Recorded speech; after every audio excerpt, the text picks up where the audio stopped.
Check.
I think we'll just get started and let Rick join us.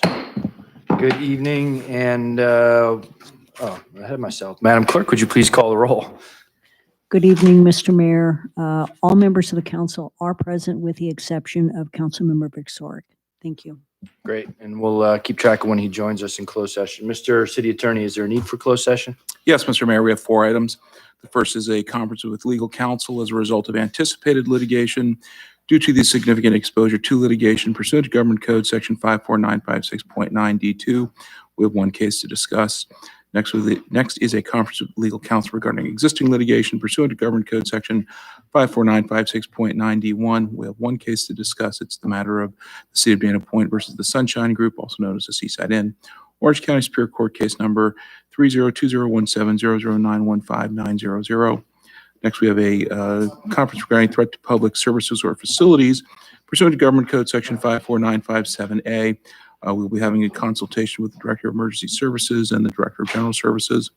And last, we have a public employee performance evaluation pursuant to Government Code Section 54957, titled City Manager. And that concludes my report.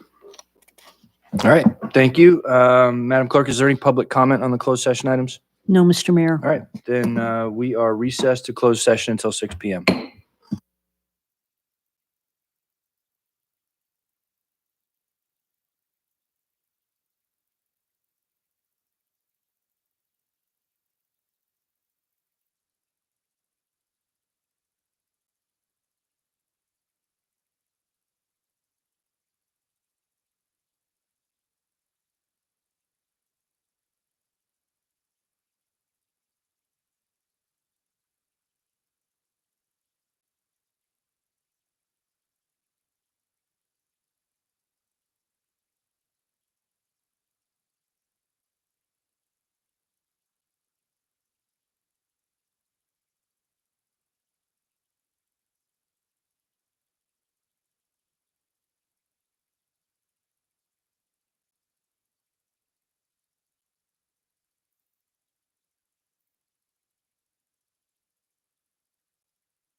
Thanks for bearing with us, everybody. We'll get started in just a minute.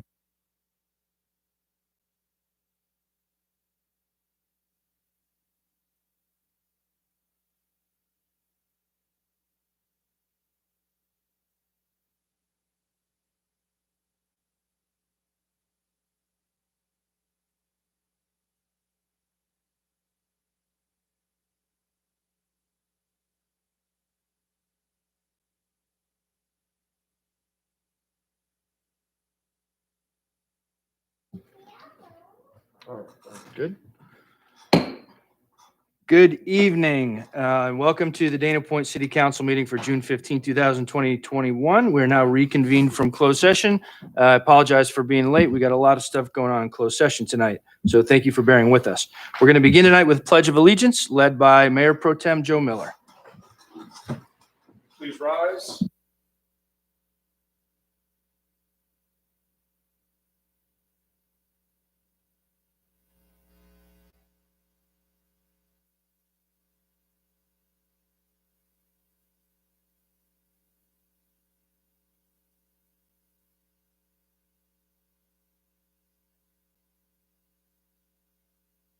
Thank you, Mayor Pro Tem Miller.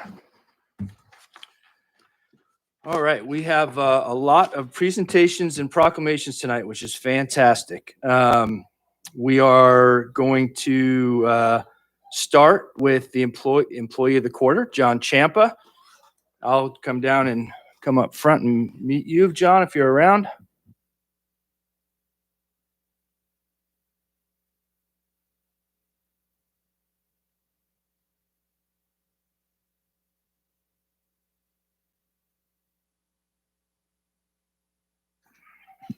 We'll do our best to comply with Cal OSHA, and I'll wear a mask while I'm walking around.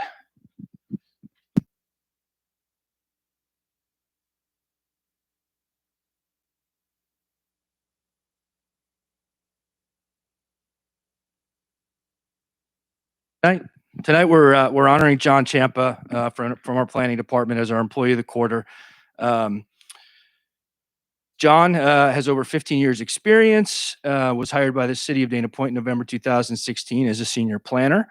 John's an expert in coastal issues, particularly with complex development along Beach Road, where you've had a lot of success for your effective communication with community members and the California Coastal Commission.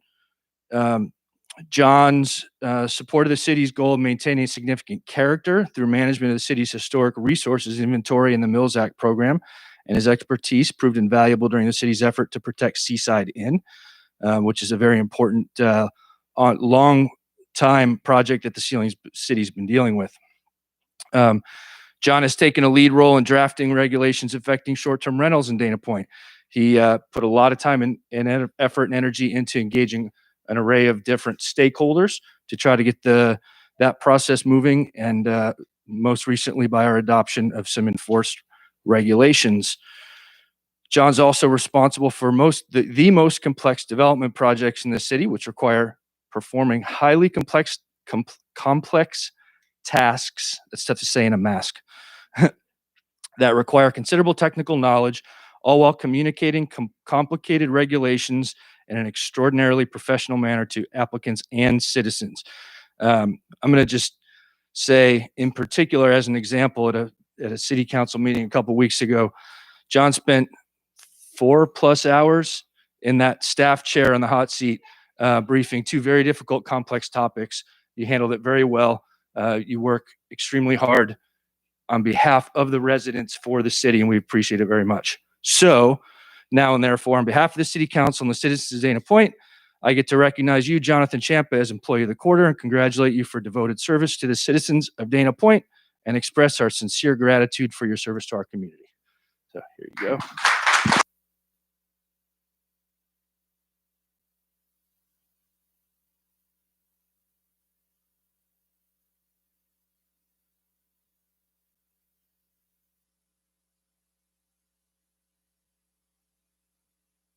I just love to have my wife come up and for a photo. But yeah, I'd just like to say, I really appreciate the council and mayor for the recognition, as well as the city manager and Brenda Wisniewski, the community development director.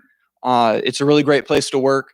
Enjoy working hard, and staff here is amongst the best I've worked with, and it makes it easy when you're working for a great community like the city of Dana Point. So, thank you.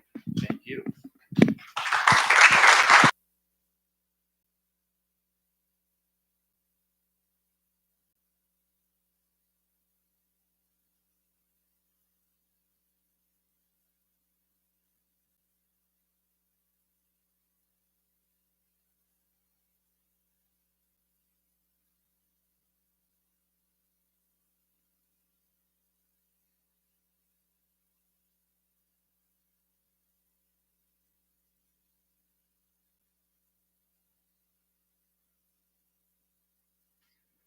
All right.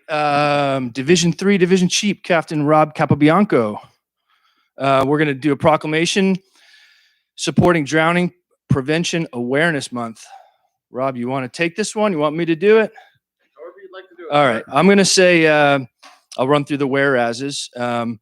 Whereas drowning is the leading cause of death and disability in California for children under the age of 5 years old.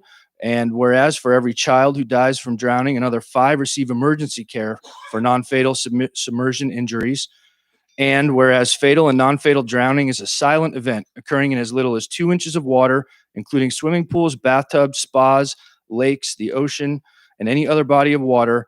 And whereas the theme of this year's water safety program, Always Watch Your Child Around Water, provides in-depth information that will be provided by staff on what Orange County residents can do to prevent drowning. And whereas the initiative set forth in the ABCs of Water Safety Program will increase public awareness, and whereas OCFA will be taking this opportunity to increase public awareness about drowning prevention through diverse community outreach programs, and whereas OCFA will launch its water safety program in May and continue through October, let it be resolved that on behalf of the citizens of Dana Point and the City Council, I support the Orange County Fire Authority Board of Directors participating in Always Watch Your Child Around Water 2021 and encourage all residents, schools, recreational facilities, businesses, and HOAs to become partners in preparedness and increasing their knowledge of proper safety measures and drowning prevention. I will add, I actually learned some things here. It is, I guess this is one of those things that education and awareness probably are the biggest prevention, right? And Rob is here. He can give you guys much more information on it than I can as the professional. But we're thankful to you and OCFA for providing this for us. So here you go, Rob. Mayor and members of the City Council, once again, thank you for having me up here. You always support the OCFA as we try to push some education and do our best to get in front of some of these tragedies that affect us every year. The drowning prevention is big for me for a handful of reasons. One, before this job, I was a lifeguard for 16 years and spent a lot of time and my effort pulling people out of the water. Two, it's so preventable. So many of these are preventable if we do some of these things and get ahead of it. And three, I had a close call of my own. My son is fine. He's now 18 years old and a water polo player, and he learned how to swim. But when he was a little guy, I was in the pool. The two of us were alone in the pool.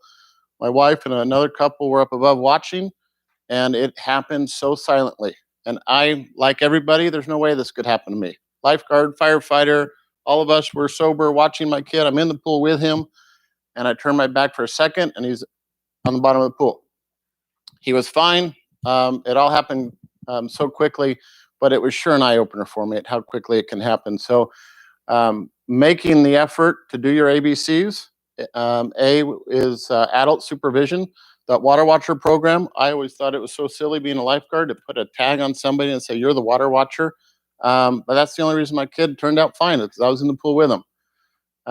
B is barriers. So some of the education you're talking about, close your doors, put alarms on your doors, put fences around the pools. I know it doesn't look as nice, but it makes a difference. And C is classes. Teach your kids how to swim early.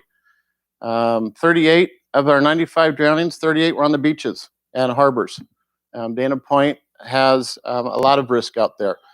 And of those, 19 of them were in backyard, or 38 were in backyard pools, and 19 were in community pools. So they happen all over.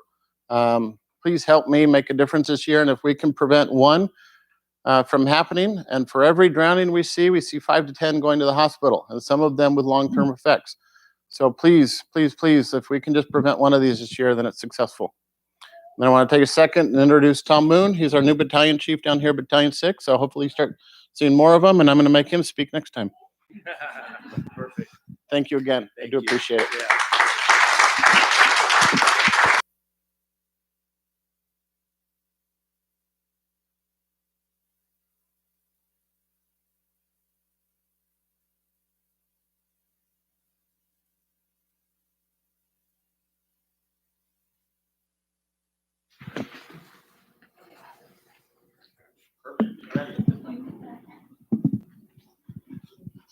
For those of you that pay attention to these meetings, you'll know that we generally alternate our employee of the quarter and our volunteer of the quarter. We normally don't do them on the same night, but this volunteer of the quarter Lifetime Achievement Award is moving out of town. So we need to do this to make sure we recognize him before he leaves. So Maury Hanson, would you come up, please?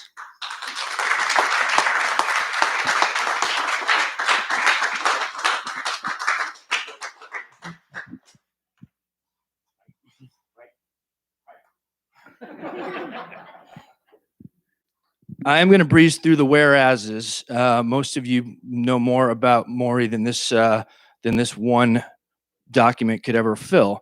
But for those of you who don't know, Maury Hanson, my friend and neighbor, enlisted in the United States Navy in St. Louis, Missouri in 1951, served on the USS Callahan at sea during the Pacific, or in the Pacific during the Korean War, earned the Korean Service Medal 2 stars, is a founding member of the Dana Point VFW Post 9934. When it was chartered in February 25th, 1995, he served as the post chaplain for many years, also as many other officer billets in that VFW post. He was the commander from July 2013 until June 2015.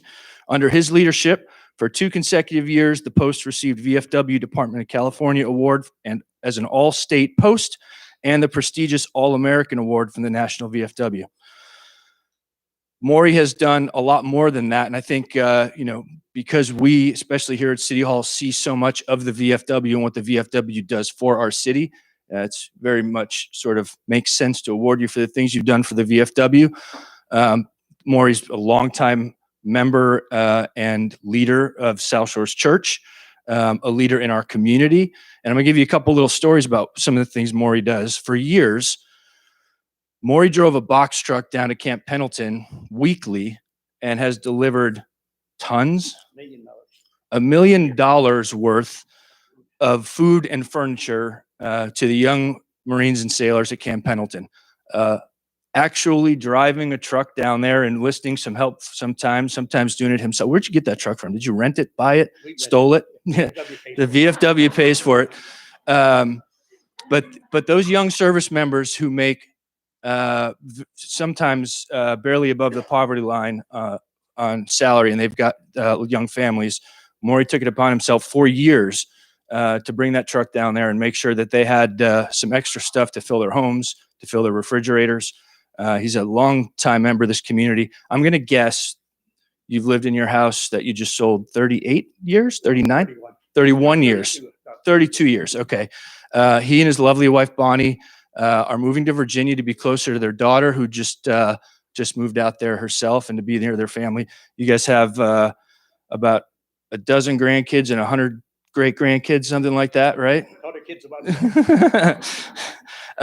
Maury and Bonnie have been longtime contributors to the community. He's a sort of guy who does so much stuff behind the scenes and is never the guy up front taking credit for it.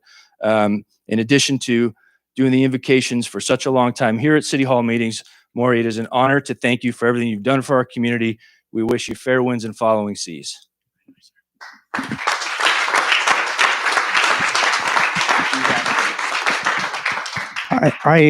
I really hate leaving this community because I tell you what, we got the greatest staff. I've been here for almost 32 years before we became a city. And the city staff, ever since I've been here, has been fantastic. I mean, I've never lived in a better city in my life. We lived in about 7. We've been here for 32 years. It's the longest. We've been married for 61 years. So over half of our married life has been here. Yeah. She kind of wants to forget that sometimes, but I love you. Anyhow, to all you councilmen, all you guys that take the time to be here, and our chief of police and all you other staff, there are no words to describe what you mean to the citizens of this community. I myself, I cannot tell you, it is great. I lived in San Clemente for about 10 years, and they never came close to what you guys do over here. You guys are just fantastic. And I want to thank my VFW partners, all my buddies over there. And Jamie, you are one of the finest gentlemen I've ever met in my life. And you've been a pleasure to call you as a friend. And I thank you. God bless you and your wife. We thank you very much.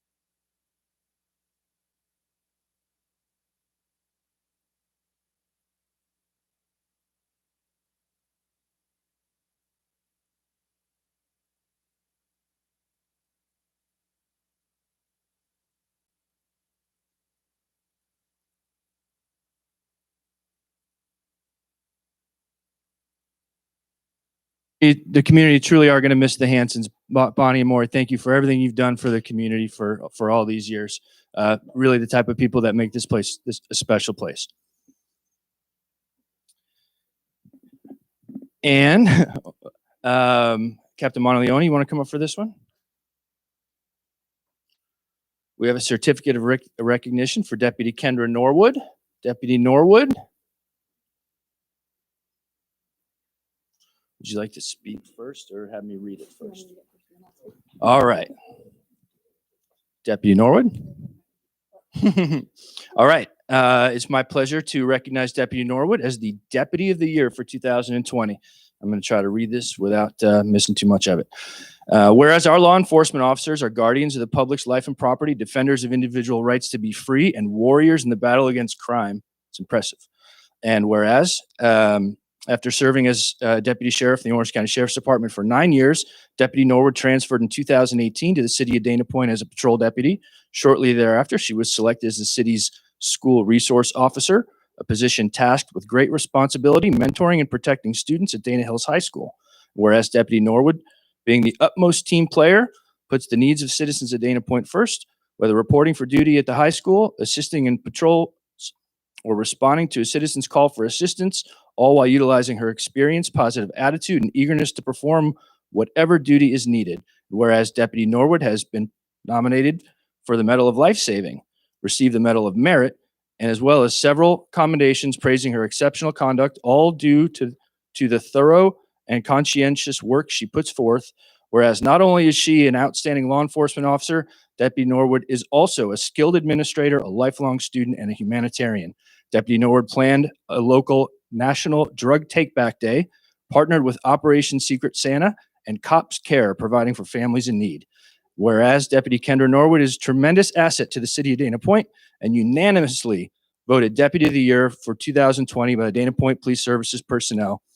That now and therefore, on behalf of the City Council and the citizens of Dana Point, I hereby recognize Deputy Kendra Norwood for her meritorious service to the citizens of Dana Point and the County of Orange. Congratulate you for your selection as the Dana Point Deputy of the Year 2020 and express heartfelt appreciation for your invaluable contributions to the safety of our community. Thank you.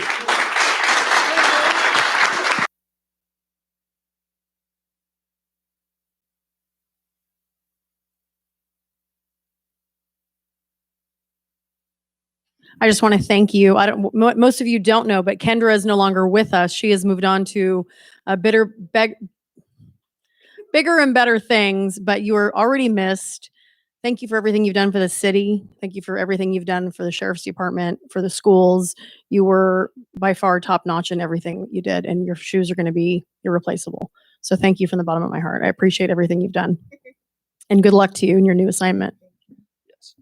I'll give you a chance in a second, but with aside from too bad, that's the cost of getting aside from the formalities there. Thank you so much for everything you've done here. We're blessed and thankful and appreciative of everything our police services do, and to be recognized as the Deputy of the Year by a very fine police services department means you certainly did something right while you're here. So good luck in your next gig, and come back when you get a chance.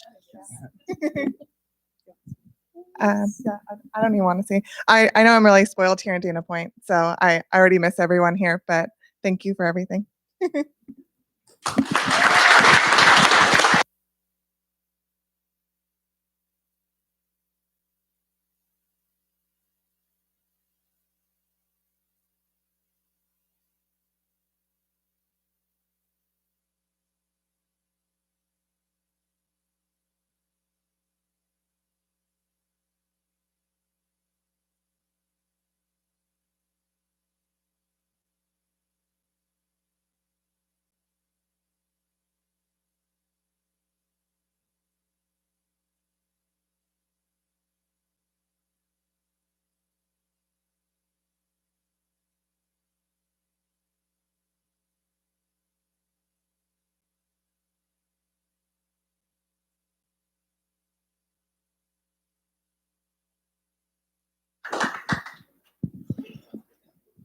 Last but not least, the VFW is going to recognize their Deputy of the Year, and I'm going to invite Councilmember Vic Sorick, who serves on the VFW committee, to do this. And I know the post commander, Rick Harecki. Is anyone coming up with you, Rick, or you guys got Wayne Yost?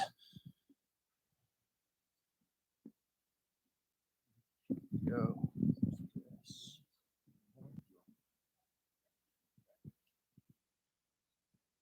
And perhaps might be appropriate to ask Deputy O'Neill to come up.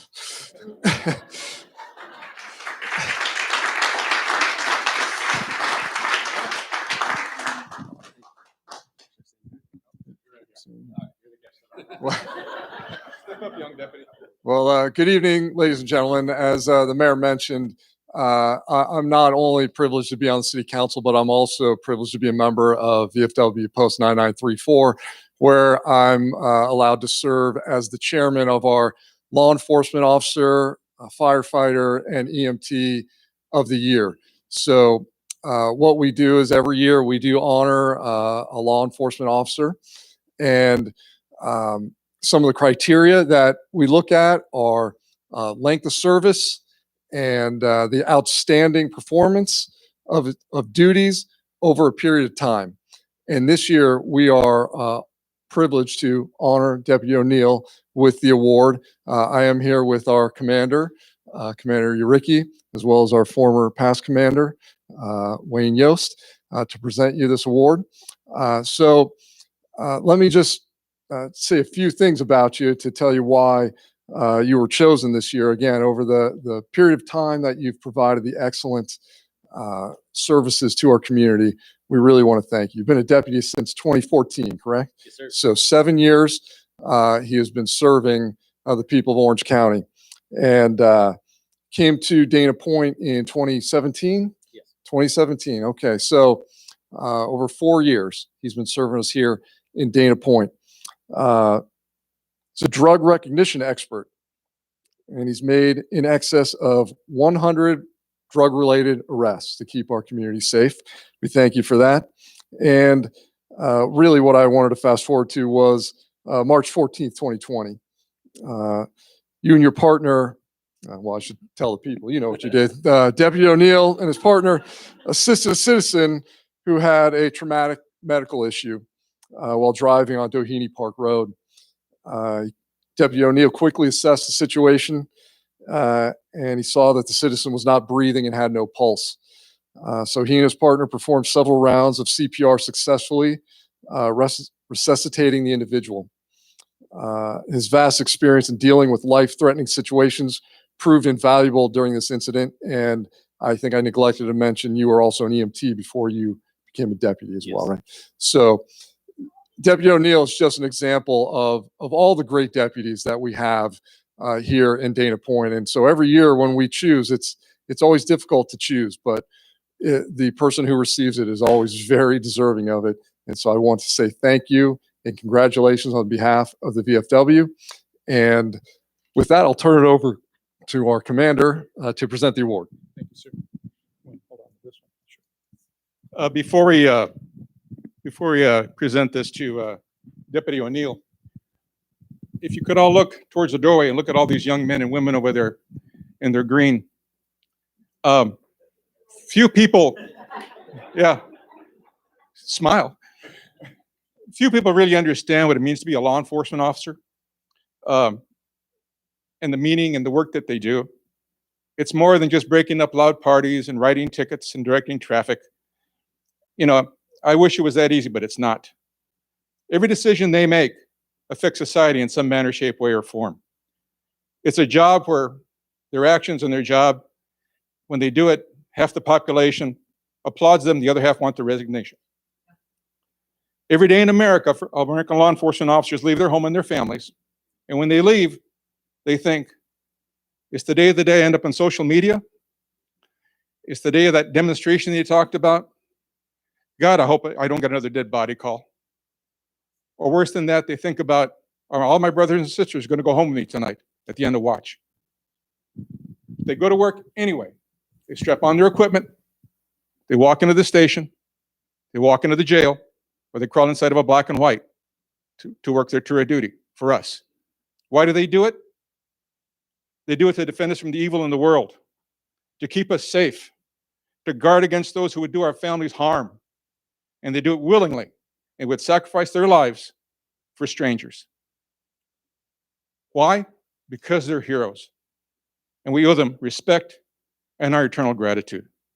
And for that, let's award something.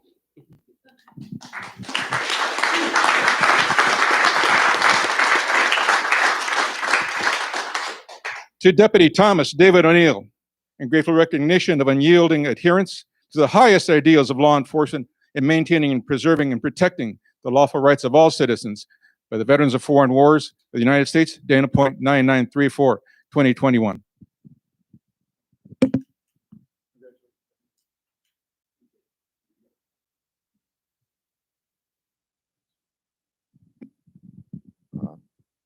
Commander Yost, would you like to say anything?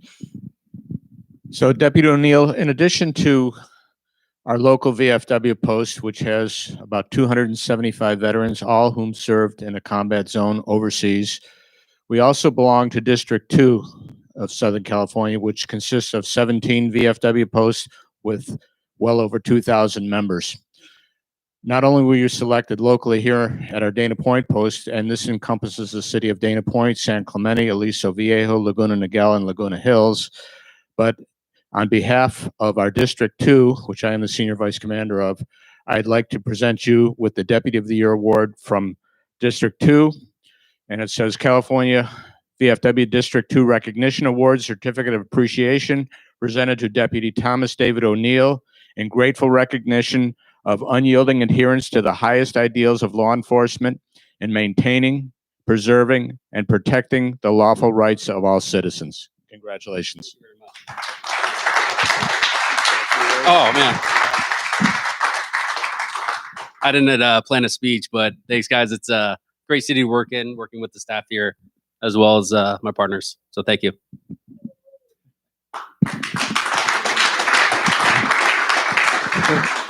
Well, thank you. I actually am holding one more thing for you on behalf of the city. And I do want to also say, I did not say, and fortunately, steal Wayne's thunder. Not only did we choose the Deputy of the Year from our post, we are members of a district which encompasses all the posts in the Orange County region, basically, 17 posts. And then we're part of all those districts are part of the state. But what happens is our deputy, who we select, goes on to compete with all the posts in the district. And as Wayne said, you were selected as the district law enforcement of the year as well. So I just reemphasize that to show the quality of the deputies that we have here in Dana Point, how fortunate we are. And so lastly, to wrap this up, I do have one more thing. I want to thank the mayor for allowing me to present it while I'm here. This on behalf of the city as well. We want to recognize you for this award. So I will not read the certificate of recognition. There are many whereases, but again, we do want to thank you and recognize you on behalf of the city as well. Thank you So very much. thank you very much to you.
Thank you to everybody who came tonight, to everyone we recognize, and everyone who came to support them.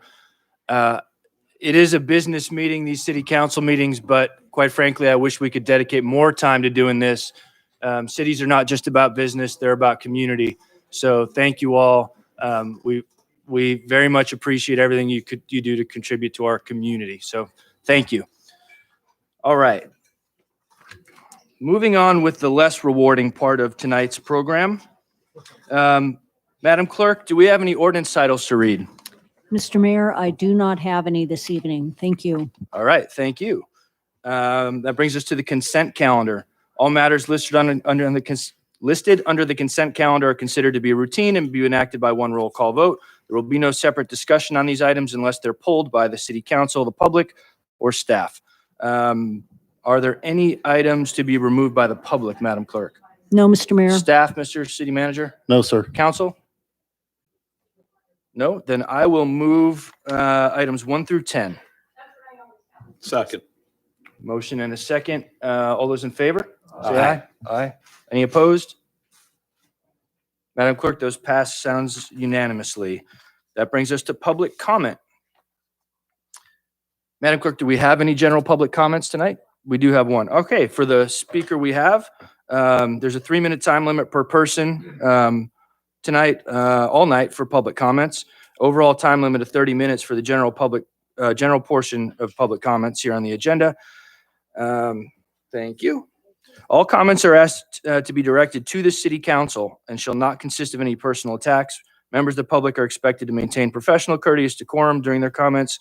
State law prohibits the city council from taking any action on a specific item unless it appears posted on the agenda. So, our first and only speaker here, Christy Culp from Capo Beach. Hello, good Hi, evening. go ahead. Good evening. Thanks for having me. My name's Christy Culp. I'm a Dana Point resident and an active member of our community. The reason I'm here tonight is to further bring up the backyard chickens. I call them companion chickens. My husband and son, David and Peter, spoke last week. And they brought up they just asked the question, what needs to be done to put this on the agenda? Peter's been emailing with Councilmember Michael Villar, and to which he responded this week. And Michael, I want to thank you for your response and your communication with Peter. So his email read, "Hello all. About 50 of you responded to my request for feedback regarding a reconsideration by City Council to allow chickens in Capitol Beach. And only half of the respondents supported it.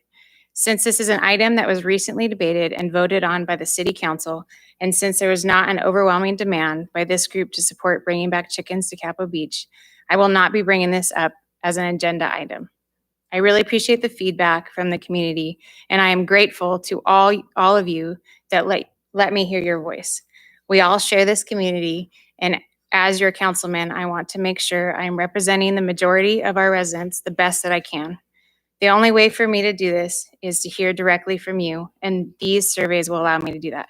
Thank you, and please do not hesitate to reach out to me if you have any other comments. Michael Villar, Dana Point City Council, District 5. Again, thank you for that response and the reaching out to the community. And yes, I agree that this was, I understand that this was voted on recently. It's not my goal to waste your time, but I think we can all agree that life's changed within 5 years, and especially in the last 18 months. Who has waited in line to get into a grocery store in the last 18 months? Who, when they're in the grocery store, they can't find the basic needs like bread, fruit, vegetables, rice, beans, vinegar, Clorox, Motrin. One of my sons got strep throat the first month of COVID. My son never had strep throat in his life, ends up with strep throat. I went to a grocery store and they were out of Motrin, and a woman next to me had 4 bottles, and I asked her and she said, "You should have been here earlier." Our culture's changed. And I want to just point out that our accessibility to items at the grocery store changed in the last 18 months. The price of cheese, eggs, meat almost nearly doubled for a season of time. So that's why I bring up the companion chickens. Not only did they provide my family with fresh organic eggs, it also decreased my green waste by 2/3. And I'm honest, by 2/3 my green waste decreased. All of our paper and brown products go into a compost pile, and along with our green waste. And the chickens, it usually takes 4 months to create compost, depending on the weather and where they're at. The chickens can do it in 2 to 3 weeks. All of our veggie waste, so when I cook, I'm a big home cooker, all of our veggies, leaves, yard clipping, paper, and the chicken manure go into that compost pile that goes straight back into my garden. I'm a big garden. We're blessed to have an 8,000 square foot lot. Our house is only 1,400 square feet. So I've utilized our yard. I think we have 6 or 7 fruit trees, and a large veggie garden that my kids have they've learned to grow different things, and they eat broccoli and lettuce straight out of the garden. And it's not an abnormal for me to make a whole meal, including those egg proteins from our yard. And through the COVID season, I could go and just have that accessible and not have to worry about waiting in line at a grocery store. Ms. Culp, just because your time is kind of up, if you have something else that you want to close with, go ahead. I don't want to cut off your closing I statement. appreciate that. Sure. So with this, I call them my companion plants. For the last 13 years, I worked at Mission Hospital. I'm a critical care trauma nurse. I worked nearly double the hours during the COVID season, and I would get home in my scrubs, say hi to my family. Well, I'd walk in the backyard actually, because I didn't go inside because of COVID. And I'd say hi to my birds, and they would run to me. And then on my days off, I would garden with them. And they are very friendly. They like people. They don't like to be alone. And so they're within 5 feet of me when I'm gardening. When we sit in the backyard as a family, they will sit on your lap. When I say, "Hey girls, it's time to go to bed," they follow me into their coop. If you've ever seen a chicken run, it is the most heart-joying thing you can ever see. And I'm not talking roosters, but chickens. If you haven't seen it, please Google it tonight, just a chicken running. It's like a mini T-Rex tearing after you. But with that, these birds are my companions. They're not dogs. They don't bark. They don't bite. They won't poop on your lawn or your neighbor's lawn. And I understand that I'm the minority and that I'm not a dog person. I've been bit multiple times as a child and as an adult with dogs on leash running on a trail. I like my neighbor's dogs, but I'm a chicken person. I feel like there's discrimination against them being farm animals. The rooster thing is I'm not asking for roosters. I'm asking for a small number of hens, because they're that companion piece. They're the pets that we choose to have, but they also provide so much, and they allow our family sustainability between the fresh eggs that are natural. I know where they're grown. Most grocery store eggs are 6 months old when they're on the shelf. So I'm just asking you to please reconsider and allow this on the agenda. Thank you for your time. I do appreciate it. Thank you. Thanks for your comments. Madam Clerk, that's it for public comment. Is that correct? That's correct. Okay, that brings us to item number 11, under unfinished business, appointments of Arts and Culture Commission. The recommended action is that the city council conduct interviews and consider appointments to fill vacancies in the Arts and Culture Commission. So, are there any public comments on this? No public comments. Everybody's here. Everyone is here. Okay. What we will do tonight is similar to appointments in the past. Is we will go in order that you have these listed on the handout to us, Madam Clerk. We have 2 seats to fill. Is that correct? That is correct. Okay. So after we hear comments from the applicants and interview questions from the council, you'll have us fill out a voting slip with 2 selections. Is that correct? Correct. Okay. And for the council, requires 3 votes to be appointed. So what we'll do is if we don't get 2 applicants with 3 votes the first time around, we will then go and re-vote and do that as necessary. Got that right, Madam Clerk? Excellent. Thank you. All right. The order that we have tonight, we have Barbara Hendricks, Ashley Keene, Todd Wallen, Jody Marcone, and Marco Carolero. We did have, so I'll call you up individually, and we'll have each person take about a minute to tell us why you're interviewing or why you're applying for this, and anything you might want us to know about you that we may not have been able to get from your application. We did all receive your applications in full, got a chance to read them. And before we do that, I will say we had one other applicant, 6th applicant, who withdrew his application, Scott Schoeffel, who is a longtime public servant, I think 12 years on the Planning Commission and 8 on the City Council.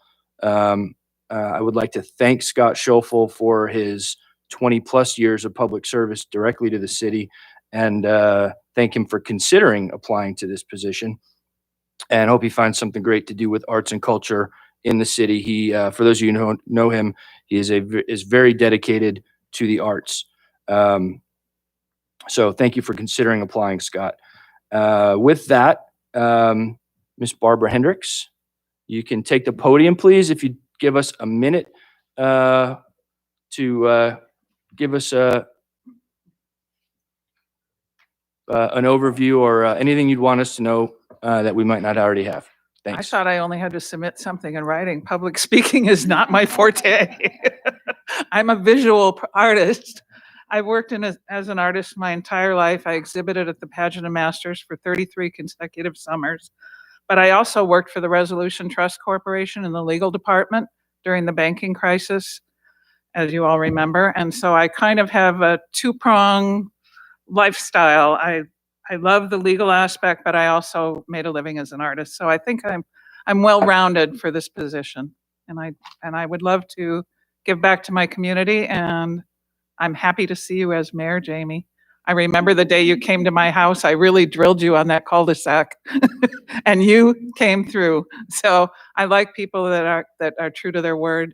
I really want to give back to this city and raise the level of sophistication with the art and make sure that the money that's earmarked for the arts goes to the arts, and there's follow through in that regard. So I'd love to be on the commission.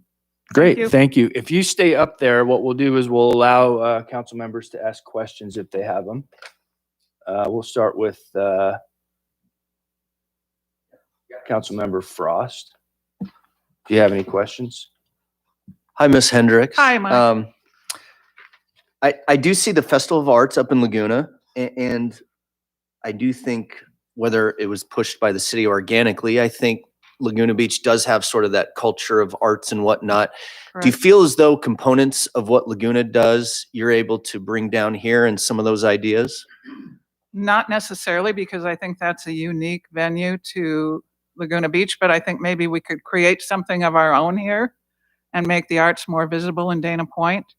I don't think that we should try and emulate Laguna Beach. I think we should make our own mark. Thank you.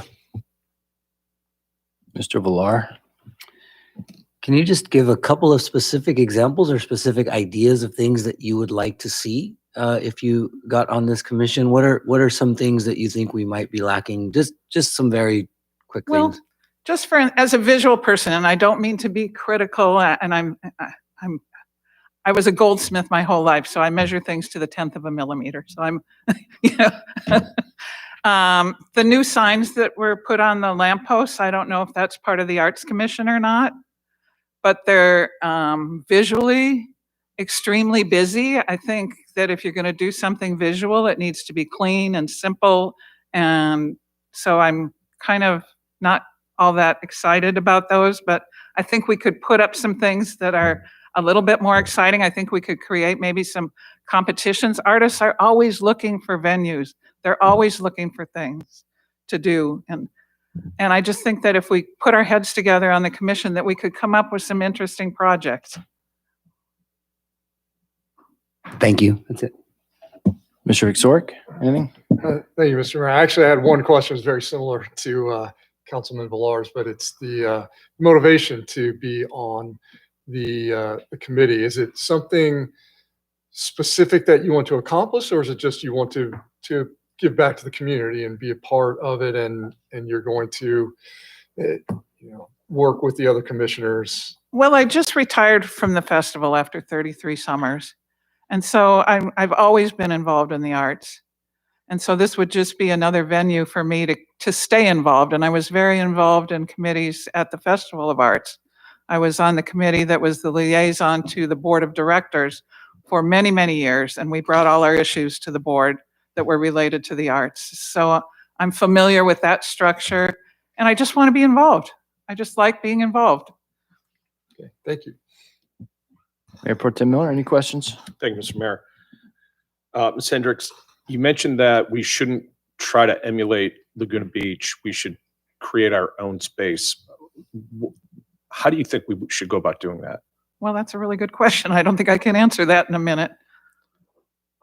Take 2 minutes.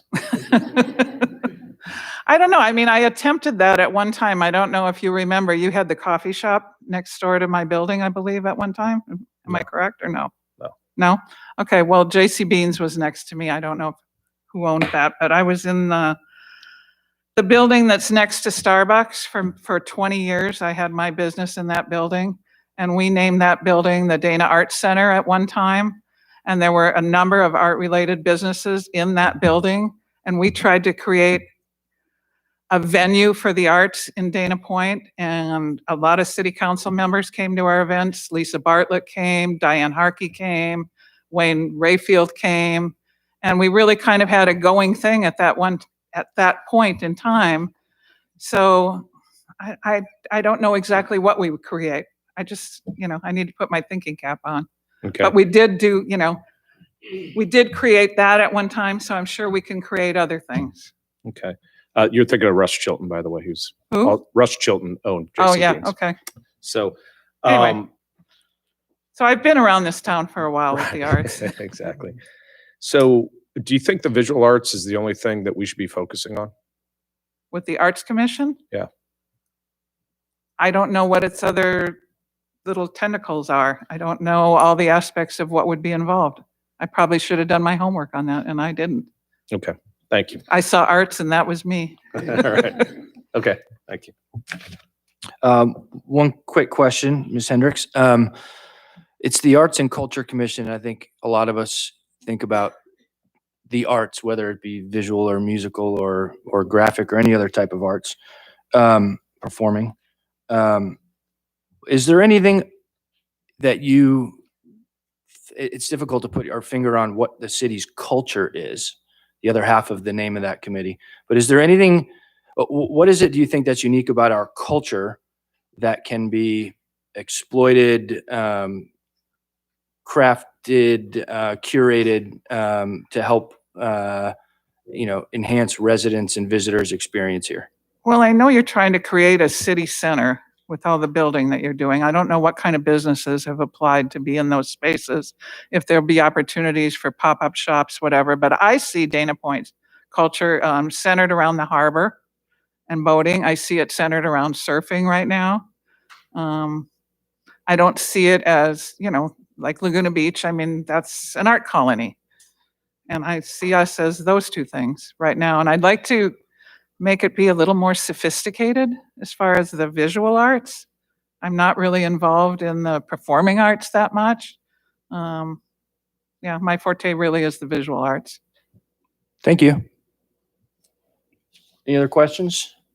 Thank you very much. And I'll say this to everybody all night long. Thank you all for applying. Thank you all for going through this process. It's like you said, you had no idea you had to do public speaking tonight. I failed it in college. No.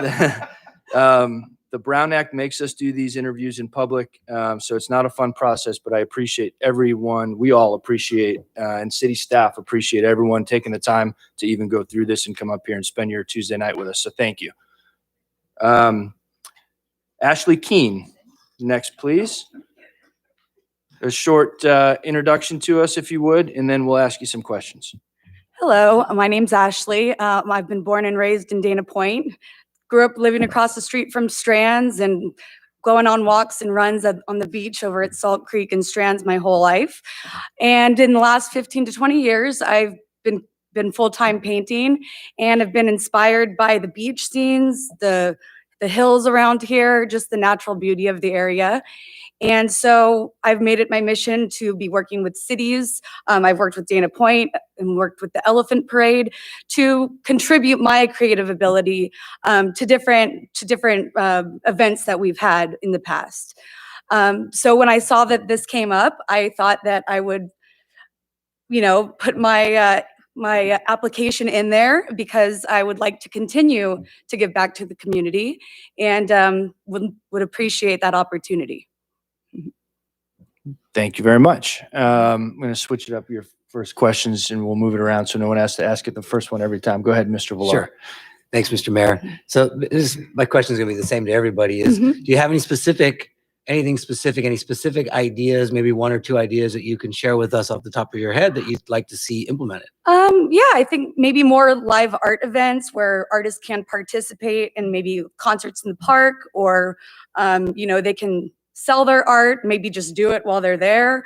I really enjoyed the Elephant Parade and the fact that people could, take an outdoor exhibition and make a day of it.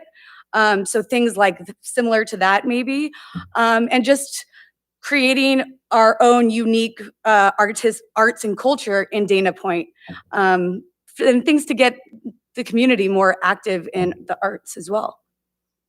Thank you. Appreciate it. That's all. Mayor Pro Tem Miller. Thank you, Mr. Mayor. I'm going to ask a lot of the same questions as well. Laguna Beach basically has a corner on the market of visual arts in this area. I mean, when you think about art, you think about Laguna Beach because it is an artist colony. That's how it was established. How would you establish or differentiate Dana Point from Laguna Beach? I think we need to take the history of Dana Point, the fact that the Endless Summer was shot on the Salt Creek Beach and we've had Killer Dana there, and utilize the surf culture and to kind of expand on that, but also, arts and music as well, not just the surf. But I think we have a lot of opportunities with all of the development going on to create more murals so that your everyday person can enjoy the art, but also, like I said, more live art events, and maybe I'd have to get creative with it once we could figure out, what was possible, but just getting the community more involved and more connected with artists and musicians. Okay, how would you? And this is a loaded question. I know that you're not going to have the answer tonight, but how would you foresee us doing something like that? Again, Laguna Beach is out there. They have their plan on how they engage their artists. They have art galleries everywhere. They have the festival every summer. How would you envision engaging artists to show up in Dana Point? I mean, I think you kind of have to take it one step at a time, but I think that with the Dana Point Art Fest, we do have a foundation of different artists that want to participate and musicians as well. And I think it would just be something we'd maybe start with an event or one idea and it could snowball into something more. But I think it's kind of hard to just know exactly what would happen. One thing that would make us totally unique. I think it would be a lot of different choices and events and artistic endeavors that would make us unique. Okay, thank you. Thanks. That was a good answer on a tough question. Thanks. Okay, thank you. I'll go next. We're just going to go down the line on this one. Ms. Keen, I think you kind of already answered this one, the Mayor Pro Tem's first question. My question is about culture. Mhm. Just so I heard you correctly, you think our surf and ocean culture is kind of the thing that we can focus on and exploit? I mean, I think so. I personally have always had surfer, skater friends growing up when I went to Dana Hills. So I know a lot of people that are very involved in that lifestyle. And I think that, it would be something that when you come into town, you see the endless summer and the different murals that highlight the fact that we're the whale watching capital of the world, I believe now. And so I think that just expanding on those things that we're already proud of and displaying as unique qualities of our town. All right. Thank you. Mr. Vic-Sorek. Thank you, Mr. Mayor. I look forward to when I can ask my question for Councilman Villar because I think it's pretty similar. But so I'll try to tweak it a little bit. But I'm really trying to just explore a little bit more motivation and what the ideas are going to be serving on this committee if you're selected. And so as you mentioned, you might have a couple specific ideas, but is that what's motivating you to apply for the committee, or you just want to serve I just want to serve the community. I've been blessed to already be able to give some of my art back and have it displayed publicly. And so I felt, what better of a thing to do than serve the community that I've been grown up in, that I've been inspired by. I feel like it would be the least that I can do to be able to be on this committee if you would have me. Okay, thank you. Mr. Frost. Thank you, Mr. Mayor. Ms. Keen, I like your references because I think it provides at least potentials for financing and sponsorships. Just curious, are those personal relationships, or have you done art projects with those folks before? Yes, I've done art projects for Killer Dana. I painted a mural at their new harbor location. So I've worked directly with Mike over there. And then I've worked with Dana Yarger over, I was chosen to participate in the Elephant Parade in 2013. And then after that, I worked with Dana on a few different other projects. And I still do work with him occasionally. And then Cindy over at Lux, we arranged a DIY night where we had a bunch of people come in and I taught them how to make home decor. So we worked that art event in with a restaurant. They were able to get food and drinks. So I know these people, but then I also have worked with them as well and done different projects. Very good. I like how you've created a relationship with the businesses.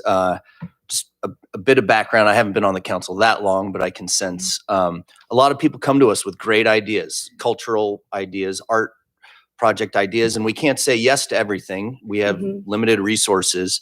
Do you feel comfortable if you're on this commission that you have the ability to reach out to our local businesses, either Chamber of Commerce or whatever local businesses, and configure that sort of ability to execute on these projects without necessarily requiring the city to fund them all?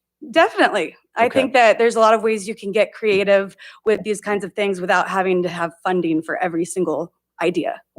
So, and I feel like I've gotten to know a lot of the community and a lot of business owners, and I would be more than happy to continue speaking with them as well as get to know new members of the community and business owners.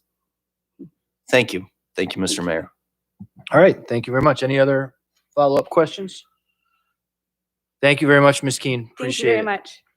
Mr. Todd Wallen.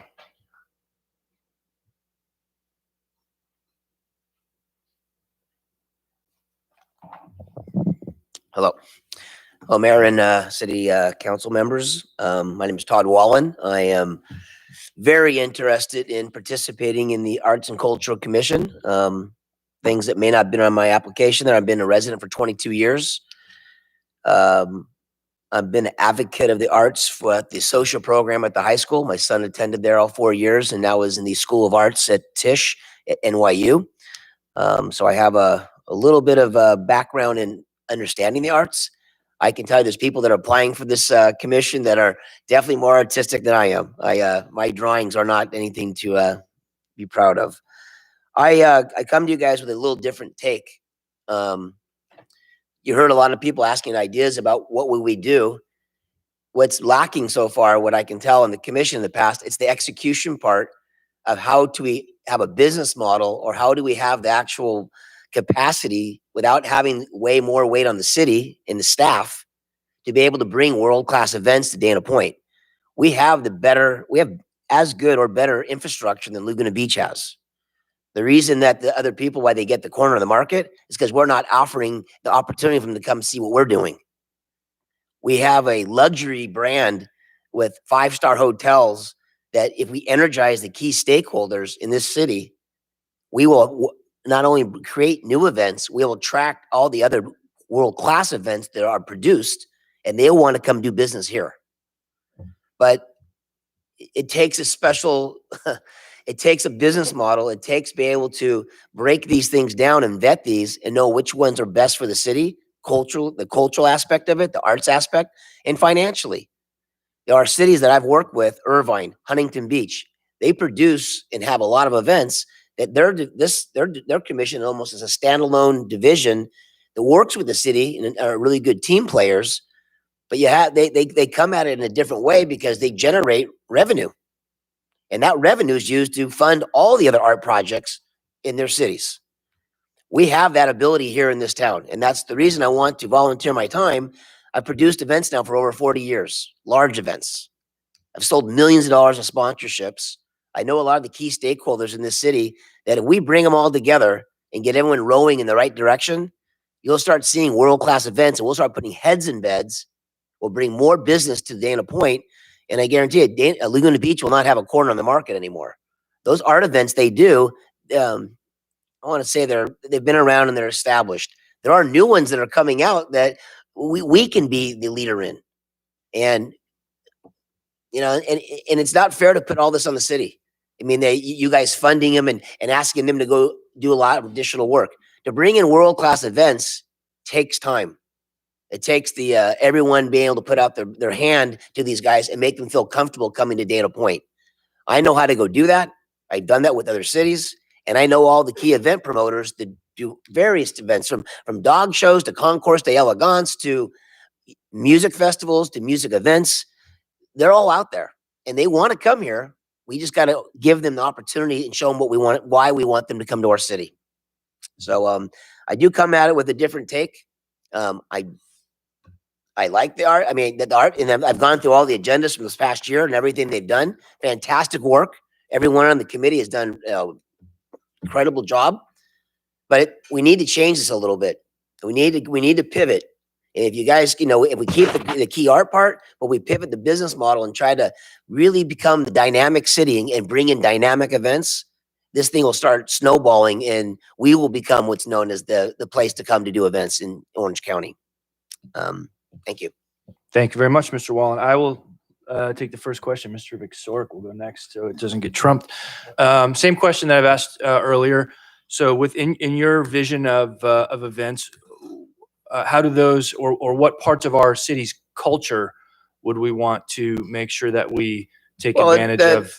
I mean, the surf and the ocean and that part of it's great. But it's also, we are a luxury brand. We are a luxury city. We got 5-star hotels. We have we need to raise the bar of the caliber of what type of events and the brand that we have. Dana Point is a strong brand in Southern California. And I think we need to play upon that part of it, to bring people that want to come here and spend money and come to the hotels and actually stay and spend money in the city.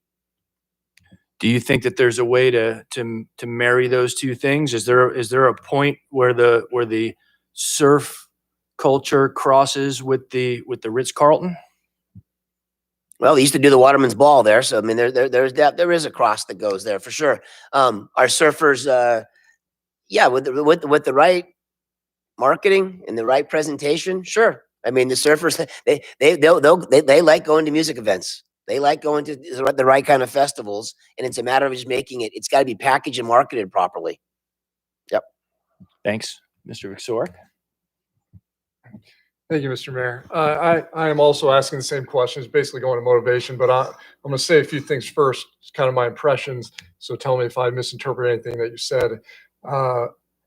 Basically, you're not an artist yourself, but you are applying for this because you have ideas to change the committee or improve the committee, not to do specific art that you've created. Correct. I mean, in packaging some of these business deals is somewhat of an art itself, to be honest with you. So, I mean, there is some art to it, but there is going to Socia and watching those kids perform and knowing and participating in the way that I can, by either it's donations, providing a sound system or whatever it is, that's the way I'm able to participate. Am I going to be the best? Am I going to know what the best piece of work of art is? I no, but I'm going to hire people, or I'm going to surround myself with people that are able to make that decision and bring that forward to the city council. Okay. And I guess to sort of pick up on what Councilman Frost said about references, and I was looking at your references, and by the way, I like your references as well, Ms. Keene, and I see that two of your references are Joe Mueller and Mike Frost. Yeah. I'll reserve, my opinion on them, but I guess the question I have is, were you recruited for this position, or No. was this your idea? It's my idea, and these are guys that I've supported when they ran for city council. Guys that they asked who I knew. I asked them, is there something this Arts and Culture Commission may be able to do down the road that could be bigger than what it is right now? And they didn't. They just said, we can't give you my opinion, but they said it'd be great to see if something down the road. I know they want to have something bigger and better, and so I wanted to. That's why I listed those guys. I think I actually called one of the other guys too to get to pick their brain about it as well. All right, thank you very Yeah. much. Mayor Pro Tem Miller. Thank you, Mr. Mayor. Well, that was awkward, Mr. Rixor. Mr. Wallen, you mentioned Huntington Beach and how they've kind of spun their arts and culture out of the city. Do you see that as a value to the city of Dana Point, and how would you go about doing that? I think it's a value to the city because the city, I mean, you do so many things, and to sit there and having to do constant walkthroughs with all these promoters that want to come to town and be able to vet out certain deals. And then eventually you have to bring it to staff eventually, but to be able to be this buffer, to be this, like in Huntington Beach, you go through this process, and in Irvine, you go through a process, and it's done by, almost like a third party. And then it gets to where it gets to staff, and we can help bring those, and we can be the ambassadors of Dana Point to help bring in the right events.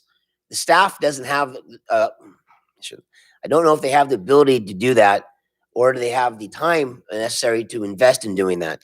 It takes time and energy to go out and get the best of the best to come to Dana Point. Okay, and you mentioned something else. I've asked this question about the visual arts, but you mentioned something about music events. Yep. Do you see that as how we differentiate Dana Point? And to be total disclosure, I truly believe that. I think anybody that's seen me interview arts and culture commissioners in the past, I always talk about music as a differentiator between Laguna Beach and Dana Point. Music is my specialty. I've promoted music events for 40 years. So it's the one common denominator in this city. It works, and they come out in droves. And if it's done right, we can start creating a festival series. It could be the Dana Point Jazz Festival. They got it at Newport Beach, and it does real well. There's no reason why we shouldn't have one. You have the ability and the infrastructure here to create world-class events.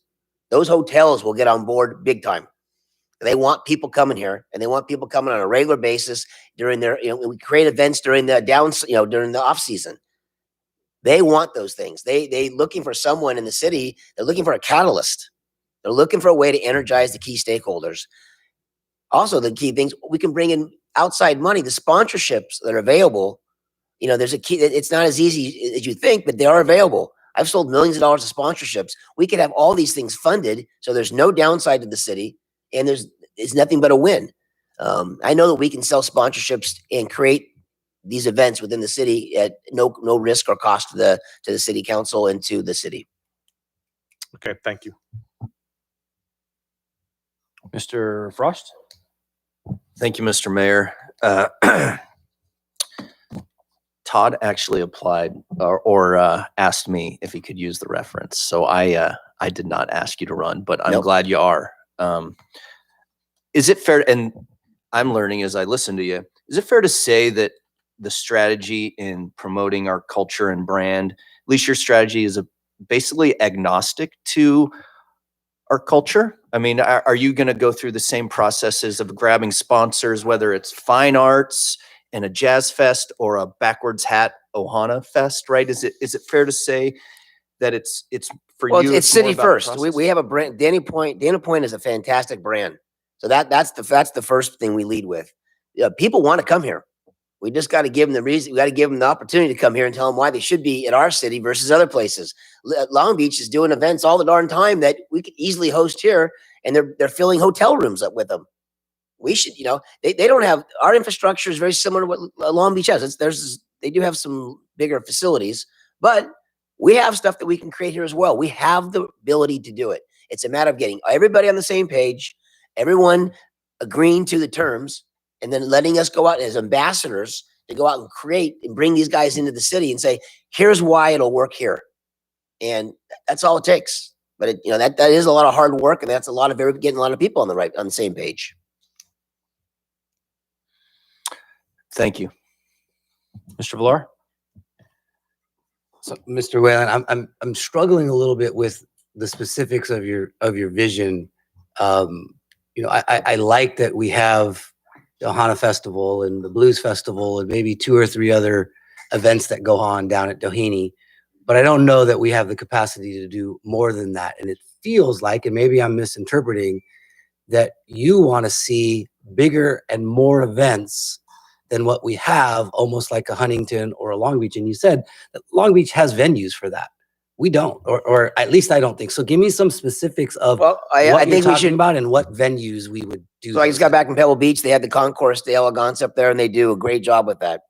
There are 4 or 5 groups that are looking to break away from that. One is the Porsche, the Porsche aspect. I don't know if you've ever been to the Concourse up there, but there are so many different aspects that you could bring to Dana Point, and we should be hosting the Porsche de Elegance. We should be hosting the Ferrari. They're looking to get away from some of that because they're getting overshadowed and they're no longer the big star, the big fish up there. We just got to go out and say, we've got a great location to do it too. And here's what we can offer to you. We have so many other type of, whether you consider it to be a cultural event, there's so many different events we could bring to Dana Point. Not have to all be music. Ohana Festival's great. The Jazz Festival's great. The Blues Festival's great. There's other events that we can bring in that are world-class, can actually be smaller in scale, but bring more clout and more prestige to the city. And where would we have the venue? Where would we host that?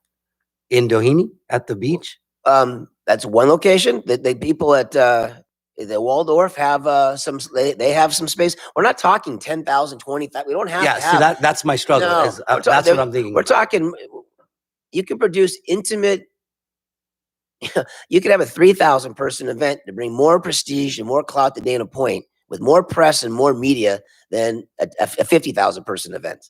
It just has to be done the right way and packaged the right way. And so there are smaller type events that are out there that we could do that'll be very visible to the actually worldwide visibility and give Dana Point the marketing and that it deserves. So the events that you're talking about are more small scale? Some could be more small. I'm not looking at bringing another, there's no, there's room for some other bigger ones if they're done correctly. But I'm not looking at turning this into, the Coachella of Dana Point, but there are other events that can be done that, there is more capacity that can be done here and be had in the city, small and large. Okay. Thank you. Any other follow-up questions? I actually have one also, and then I'll let you go. Mr. Wallen, I heard you touch on this earlier. You said the financial successes of these events could be used to help fund fine arts type stuff. Would you put the same energy into a concourse type car show that you would into a fine arts type event or the elephants or the next iteration of the painted elephants parade, if that's what the commission or the city sort of needed, can you put the same energy into planning something like that? I've served on other commissions and other subcommittees and for various things. You have to be a team player. I'm here to serve to the committee. If they, if we're doing a dolphin deal, then let's, I give my all in everything I do. I'm not a half, I don't do too much half-ass. So if we're doing it, and I think those other events and this other cultural part and the art part of it, we're going to find one that's going to put us on the map. And we're going to be, where Laguna Beach is going to be jealous of what we're doing. We have to go find what that is. And they're out there. And there's people out there that want to come, they don't want to be in Laguna Beach. They want something new. We should be the new guys. We should be the people offering that opportunity to all different types of events and art, and people in the art culture. Thank you, Mr. Frost. Mr. Mayor, you stole my question. That's what I meant by agnostic. I'm assuming you're willing to collaborate with the other folks on the commission, outside the commission, at the council level, and execute on whatever sort of the agreed upon direction is. I'm a team player, man. I just serve. If I were to get on the commission, you'll see that I'm going to be a good advocate for everything that we do. It's about the city of Dana Point first, and whatever you guys choose to have us go focus on, I'm all in. All right. Thank you, Mr. Wallen. Thank you very much for your time. Ms. Jody Marcone. We'll go from left to right this time with our questions. All right, I'm Jody Marcone, and I've lived in Dana Point for 32 years now. And I have been an art educator for about the last 15 years. I'm a portrait photographer as well. I went to school at Art Center College of Design. I do have a lot of art background, but I am not the great illustrator and painter that we probably have in the room. My theory with the Arts and Culture Commission is not so much outside, bringing the outside in, but more the inside out, the heart and soul of Dana Point, the heart and soul of the residents of Dana Point, who we are, the people who live here, and what would bring us satisfaction and contentment and joy in our hearts living here rather than worried about bringing everyone else here. We have experience with Huntington Beach and Long Beach and the different beach cities. We've seen things happen there that maybe we don't want to see in Dana Point. I would like to hold on to the heart and soul, the last part of it that we still have. Our city is going through a lot of changes right now. There's a lot of building, there's a lot of things going on. I think we need to hold on to that heart and soul of Dana Point. This last year in 2020, I was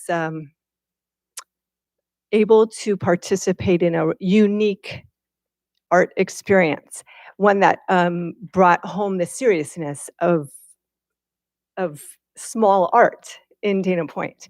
I was able to put out small pieces of artwork that would bring joy to people. I could sit and watch people bringing joy. So what that did for me is just make me realize how just even small and simple things in our community can bring joy to people's hearts and a sense of being part of this community and this very special community with the ocean and the sporting culture that we have here, the harbor and everything that we have. We have so much, and it's slightly different from Laguna Beach. Laguna Beach has amazing art colony there, but ours is different. Ours can be just as great, but it's going to be different, as we said before. Yeah, it's just different. So I'm just here to serve. I don't really have an agenda. I would like to see, I was just thinking like even the banners on the light poles in Dana Point, we can make those from local artists.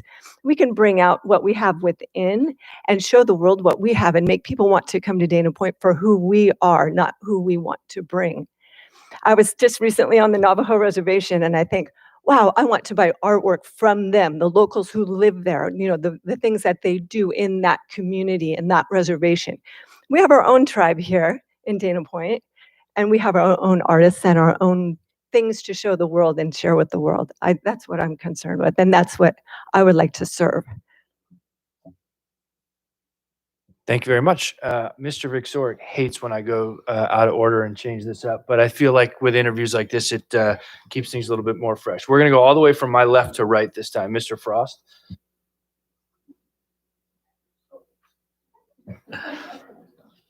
Hi, Ms. Marcone.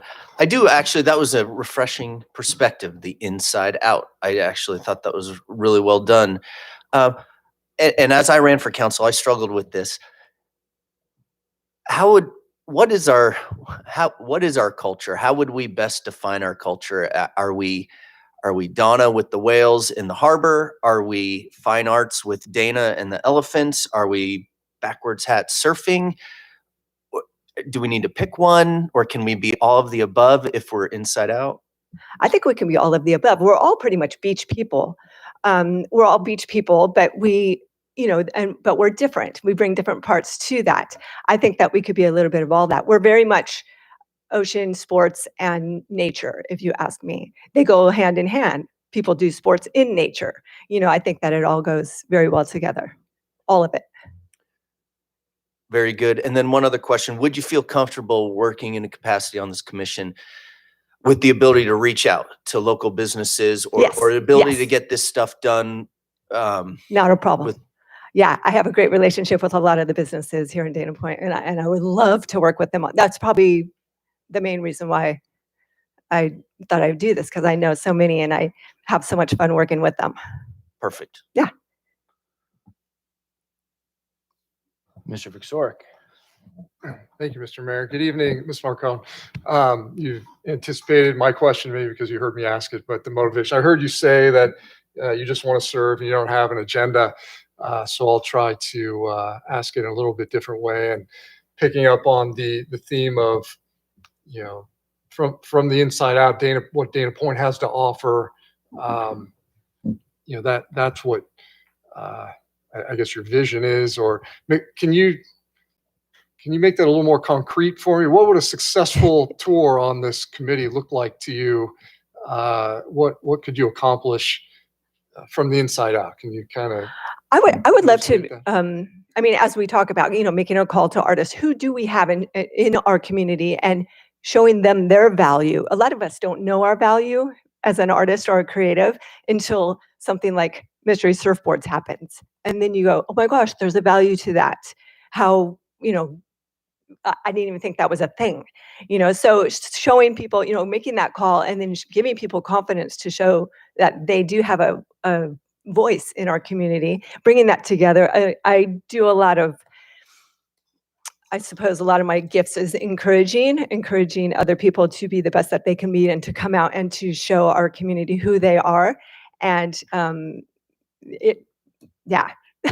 Okay. Not a problem. Thank you.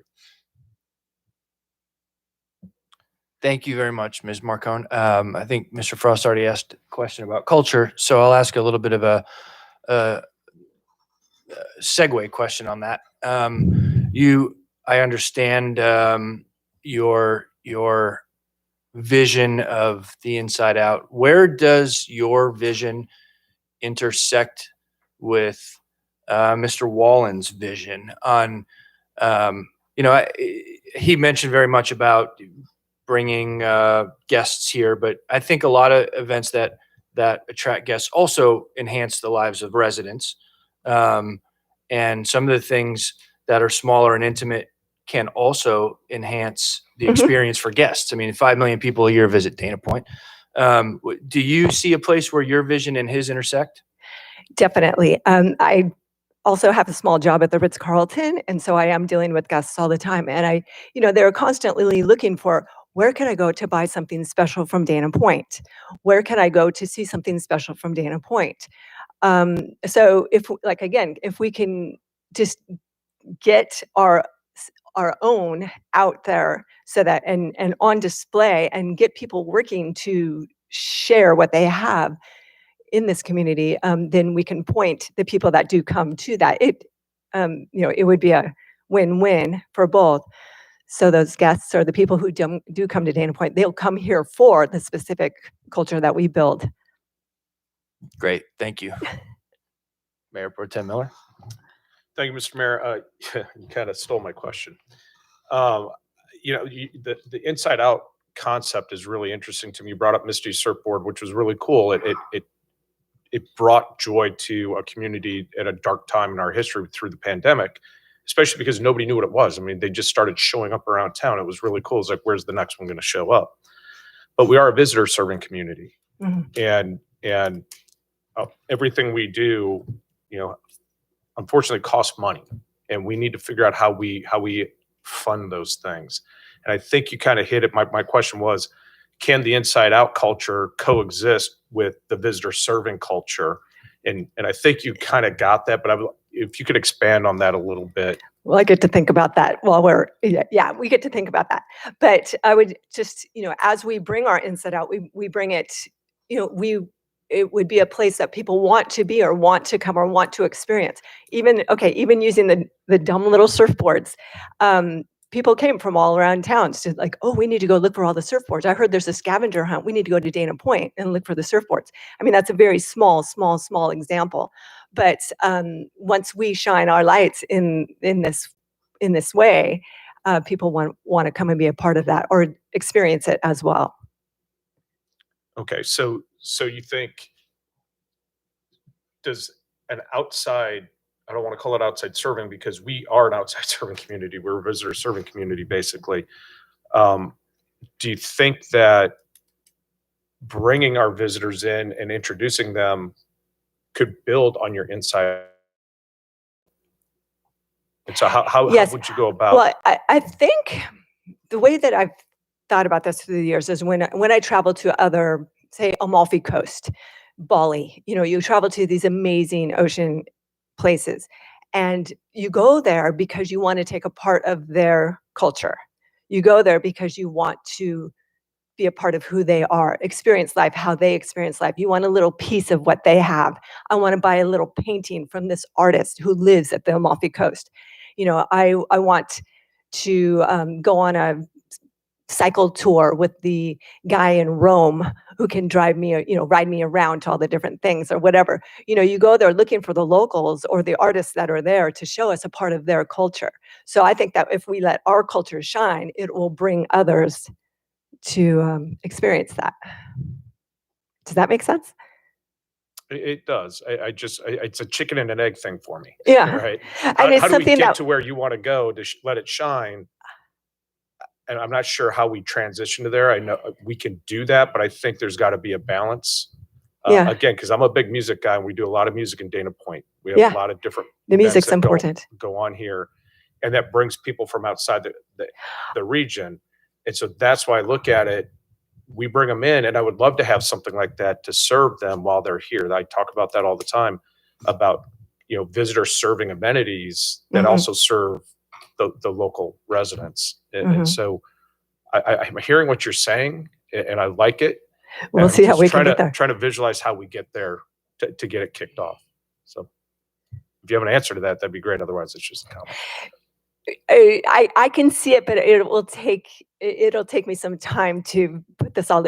I just just stood up here. So, but I mean, like I say, I just see making that call, making places available downtown in the new buildings and stuff too, making some spaces available that make people go, oh, this is so cute. I want to go down here and walk around and see what they have to offer here. So, but we'll work on that. Okay. Thank you. Mr. Villar? All my questions have been answered. Thank you, Mr. All right. Thank you very much, Mr. Marcone. Sure. And our final applicant, Mr. Marco Carolero. This should be via Zoom. And all right. Can you hear us all right? Looks like we're on mute.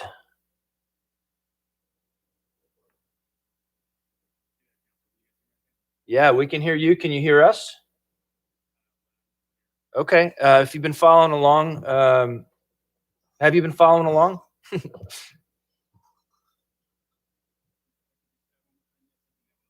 Okay. Yeah. So if you want to go, yeah. All right. So we're making sure that you've been able to watch what's going on so far. If you want to take about a minute and let us know anything we might not have been able to see in your application, and then we'll ask you questions.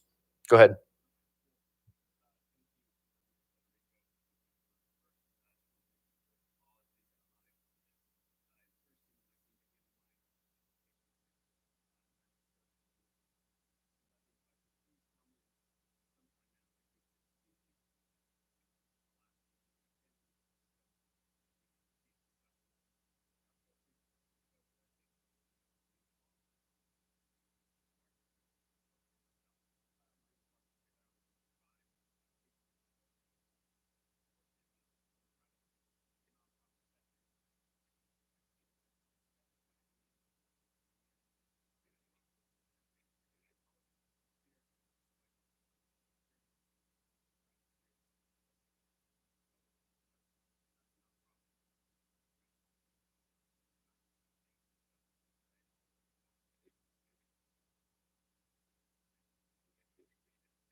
arts and culture.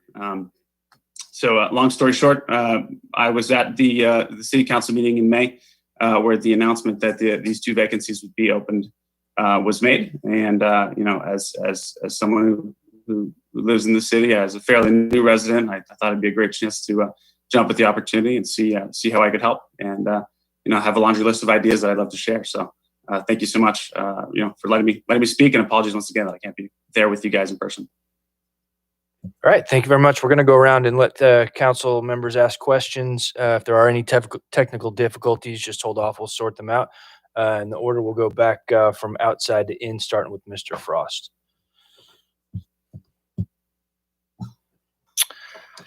Hey, Marco, Mike Frost here. Hey, Marco? Yep. Hey, first of all, thank you very much for applying. And actually, I think your background is really unique, especially with the consulting and sort of the variety of different cities you've seen. Are you dead set on the arts and culture, or are you more trying to just jump on and get your feet wet with any sort of commission with us? Just to be perfectly frank, you know, I'd love to help out the city in any way possible, but I think I'm best qualified for arts and culture, just based on, you know, career thus far, experience executing high profile, you know, high touch events, and you know, having an interest as a younger resident in helping blow up Dana Point's reputation as being the best place to live, you know, in California, not only in California, but you know, in the country. You know, strategic goal number 1, I think, was livable community and world-class place. And, you know, Dana Point's definitely that. And, you know, to that end, thinking, hey, how can I help my hometown? You know, how can I help my city? You know, thinking creatively in ways that you know, would help Dana Point blow up on social media, and thus sort of attract visitors and the revenue that comes with that, as well as sort of enrich the local experience for residents here. Just thinking, hey, how can I execute? How make an impact? Arts and culture. It just so happened that the openings, you know, I think were well timed, but also being very frank, it's sort of my primary interest and the best way I think I can help. Understood. Thank you. Thanks, Mr. Frost. Mr. Villar? Yeah, could you talked about that you have a lot of specific ideas. Could you share a couple of those specific ideas that you would like to see implemented if you're on this commission? I had a bit of trouble. Apologies hearing there. If you could say that again, speak up a little bit, that'd be helpful. Sure. Can you share some of your specific ideas that you talked about that you'd like to see implemented on the commission? Yeah, specific ideas. One that I think would be a really cool one. Something I noticed when you know, spending time in and around the city is just that Dana Point doesn't have a sort of a bookstore. Yes, there's a Friends of Dana Point library. There's the library, but you know, Laguna has Laguna Beach books. San Clemente has Beach Town books. And so I got thinking, okay, you know, I'm a book lover, a voracious reader. And, you know, as given the beach frontage we have, you know, and beach reads and whatnot, I was kind of surprised. And so I thought, you know, how do you go about solving that? One thing that popped up that I saw a lot of online and have read about in the past, saw examples during the pandemic is a bookmobile. So, you know, a Dana Point mobile library of sorts. So I think that not only could be something that it's pretty low, you know, low cost to develop and implement something like that. You could definitely attract private investment, donations, but something that could sort of lean into Dana Point's literary past. You know, 2 years before the Mass with Richard Henry Dana. I mean, you can't. Harkening back to that would be cool in some way, but finding a way to use something like a bookmobile that could pop up at, you know, existing Dana Point events was something that I thought would be pretty cool. Whether it's the Saturday, you know, farmers markets, craft markets that take place every week, or if it's something like showing up at the Festival of Whales, or posting up at Doheny State Beach. That, you know, that was one that I thought would be really cool, and something that could also garner some, you know, major attention if promoted and pushed the right way on social media. That could sort of, thereafter attract more attention to the city and local business and such. Otherwise, I think, Dana Point's very, very well endowed when it comes to, the culinary scene, leaning into a more, a more aggressive promotion of Dana Point Restaurant Week of sorts. I think could be a very, very strong suit. And then of course musical events. I frankly, as a jazz lover, think that Dana Point is the quintessential type of city where you could host something, on an annual basis. That would be a blowout success. And would love to put heads together and see how we can get that done. Last, certainly not least, I think an annual marathon triathlon. With such a beautiful city with hills and water, and great to run, bike, and swim. I think that could be an interesting annual event or project that could get developed, discussed, and hopefully executed in the city. Another question I have for you is the other candidates, have lived in the city for 25, 30 years. You've lived here for one.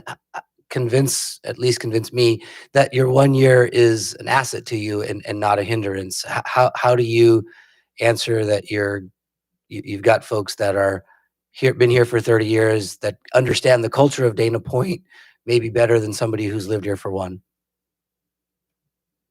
Valid point. I'd say most of my fellow applicants have been residents of Dana Point for longer than I've been alive. So I can't, there's no way of arguing my way out of that. But short answer is, I'll bring energy, and, I as a recent transplant to Dana Point, my family has been in and around Orange County for a long time, and Dana Point was always sort of the glistening sort of example and place of, hey, if I could live in one place in Orange County, it would be Dana Point. And having been able to make that happen, and now living in the city and wanting to ensure that it stays, as awesome as it is and gets even better. I think I'll just, I'll bring a level of energy and enthusiasm, and I think youthful drive that will serve the commission and the city well. Again, there's no cutting it any other way. Just, I'll say that I'll commit. I'm here because I want to be here, and I want to make the city great, greater than it already is. So I'll do everything I can if I get the chance to do so. Well, I can tell you that you're very impressive, and I see city council in your future. You should run for city council for District 5 when that seat opens up, because what you're saying is really good. Mr. Villar, you can't recruit from the dais.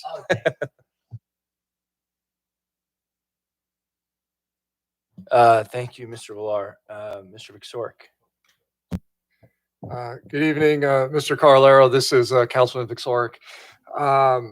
Let's see. Most of my questions are always about motivation. I think you've answered it already. You have specific ideas that you want to bring to this committee. You don't. I guess you looking at your resume, you didn't say anything. Would you consider yourself an artist or not? At heart, yes. I was once upon a time trending towards going to art school. And then I chickened out. So I think this is a way to work my way back around to doing creative, artistic work and helping advance arts and culture as just another guy who's now working the day job in the consulting world. So yes, I would say I was, and I hope to once again be an artist. And I think this will be a chance to do that. Okay. And so, let me say, it seems, from what I've observed, seems like you're a creative person. You see things, you've come up with ideas based on what you saw. And just so whether you live here 1 year or 30 years, you're as much a resident as anyone else who lives here. So, it's a good thing that you are applying for this. But my real question is, I guess, picking up on Councilman Frost a little bit, why the Arts and Culture Committee? Just because of the timing, or are you interested in anything else? Are there any other ways your ideas can be applied to help the city? I think timing definitely, since the opportunity presented itself, I figured I'd try to take it. Once again, like I said, I think I'm, able, capable, well qualified to do well in this realm. But as far as other ways I can, other ways I'd be interested in helping the city. One I was interested in was, potentially supporting emergency management operations in a way. I know Laguna has an element to their city council of emergency response entity. Dana Point, from what I could tell, didn't have something similar. But by day I've worked, this past year, focusing on COVID relief operations and funding. Digging into the CARES Act and ARPA and so on and so forth. So it was, hoping maybe there's a chance to help pitch in, and help Dana Point on that front. But again, since the Arts and Culture Commission popped on the radar as being, the first, I think, tangible opportunity to really just jump in again as a relatively new resident, I figured I'd take it. That said, I think there's an interesting opportunity here. Speaking, if we're talking about ARPA, discussing how federal funds that are being injected into the community can be leveraged to help mitigate impacts. Be they fiscal or cultural or just sort of as far as the experience of living and being in Dana Point has been impacted by COVID over the past year is concerned. So again, short answer, interested in helping how I can, where I can. But once again, just trying to seize the day and seize the chance on the table in front of me. And it happened to be the Arts and Culture Commission. Thank you very much. Thank you, Mr. Vicsoric. Mayor Pro Tem Miller. Thank you, Mr. Mayor. Good evening, Mr. Carolero. Sorry about that. I probably butchered that. Thanks for applying on this. I've got to say, I was a little concerned when you started out, when you're talking about social media and our website. But unlike some of my colleagues up here, I understand how you could help out. Your vision about culture was a little bit different from anything I'd really considered when you started talking about a bookmobile and bookstores and triathlons and things like that. But one of the things that's really interesting to me is what you just brought up. What you've done, you've worked in federal funding and looking at the CARES Act and ARPA. Have you ever considered taking a look at federal programs for the arts that you think could be beneficial to a city? I'm sure they exist because they fund everything else up there. So. The sound was a bit tough there. Just to clarify, the question was, have I looked at potential funding, federal funding sources that could help facilitate existing programs? Well, yeah, ideas that facilitate the arts in public spaces. And I know there's a lot of federal programs out there that could, I don't know exactly what they are. I'm sure they're there because the federal government funds almost everything on the planet. So I'm sure there's art programs that we could actually tap into to help fund some of these programs that we're talking about here in Dana Point. Yeah, I think the clearest opportunity would likely be from ARPA. There was a tranche of money called, it was the fiscal relief, fiscal recovery funds. So it's flexible funds that are being distributed to state and local governments to again respond to the negative impacts or fallout from COVID economically for the workforce, and then in terms of just local small business success and function, I suppose.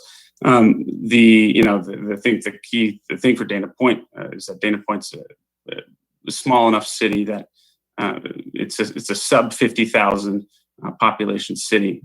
These funds are being allocated on a per capita, by resident basis. And since Dana Point, has around 30,000 residents, it would qualify as a non-entitlement unit of government. So small enough that it'll qualify for funds, but not small enough, not big enough that it will get a tranche directly from the federal government. So, Dana Point will, have to take steps to certify with the state of California to request funding from the state. That'll. I don't want to bore and waste the council's time with the steps involved, but there's a couple steps required to certify. But one, I think the specific tranche that that could be looked at in terms of hosting events that could be angled in terms of responding and sort of coming back from the impacts of COVID would be the ARPA fiscal recovery funds, the FRF funds.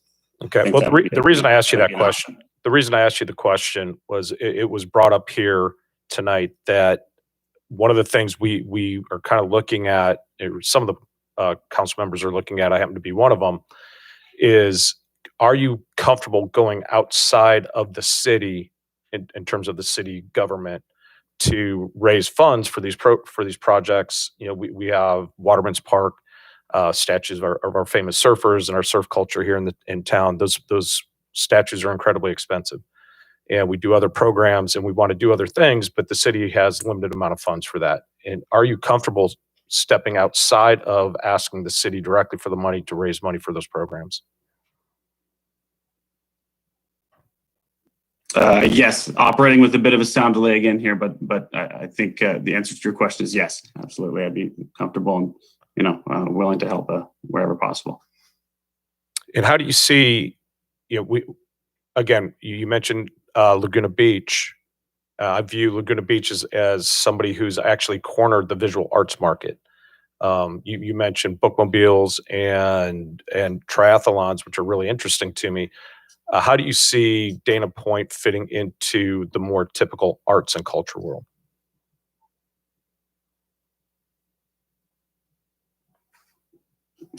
Once again, apologies if you could respond. I'm going to switch my audio and listen to the YouTube as opposed to trying to hear you through the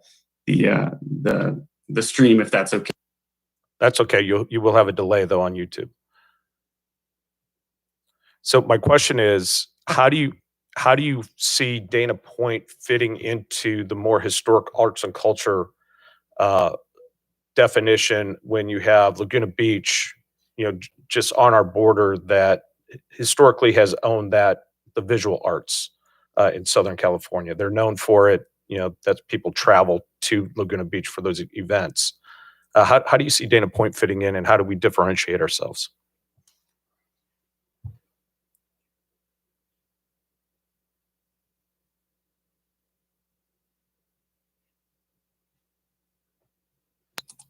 So thank you. Sorry for the delay there. I think in terms of differentiating ourselves from Laguna, Pageant of the Mountain is quite the grand slam cultural event.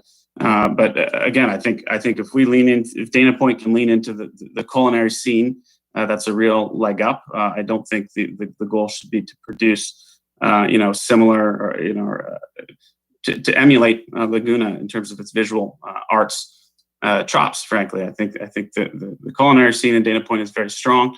I think from an active sports, athletic culture standpoint, the cultural scene that Dana Point has is stronger than any other city in the county. I think maybe San Clemente can lay claim to rivaling Dana Point in terms of surf culture, but that's something that we should be willing to duke out in terms of the events we host and the messaging that goes out.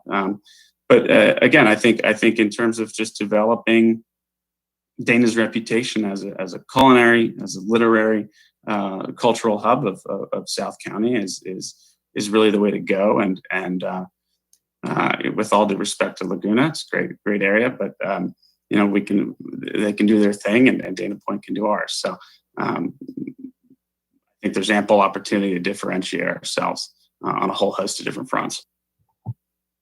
Thank you. Good evening, Mr. Carolero. This is Major Federico. Major. This is a long time ago. It's been a long night. I just went back 15 years. Mayor Federico. I think my question all night long has been about what our culture is. What in your mind, what you think our culture is. I think you've sort of answered it implicitly in all your answers so far. So, where do you see our culture? You've given us some great ideas, but where do you see our culture intersecting with the fine arts? The more typical, stereotypical arts programs that most cities would probably consider when they have an arts and culture commission.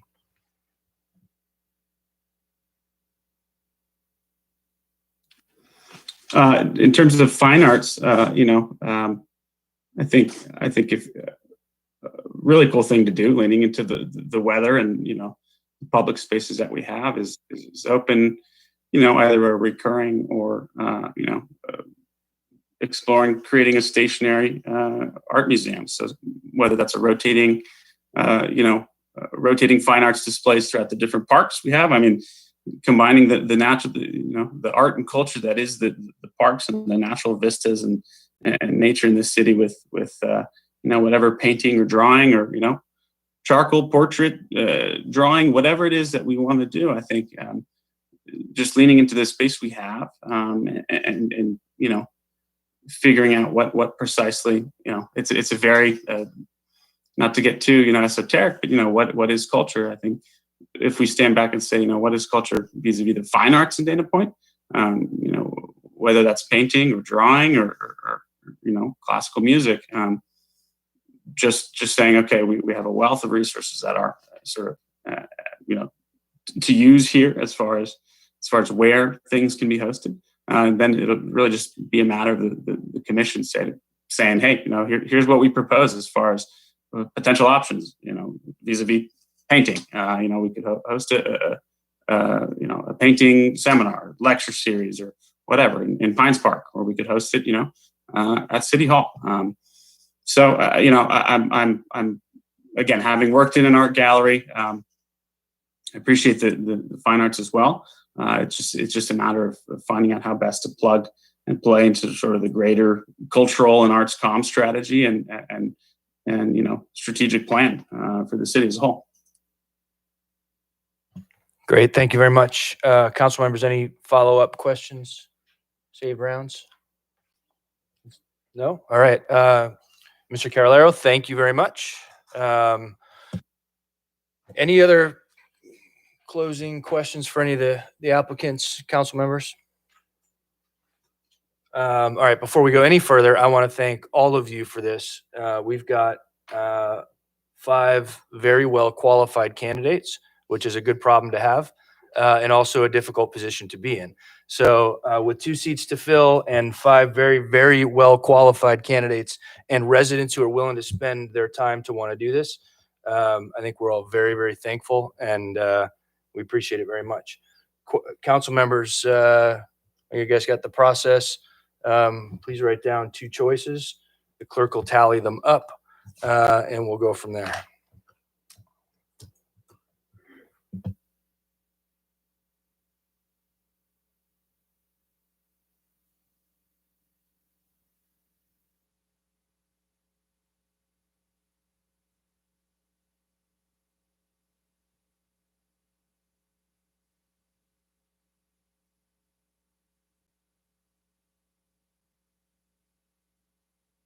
And council members, if you haven't already, please write your name on the little slip. They're not on there.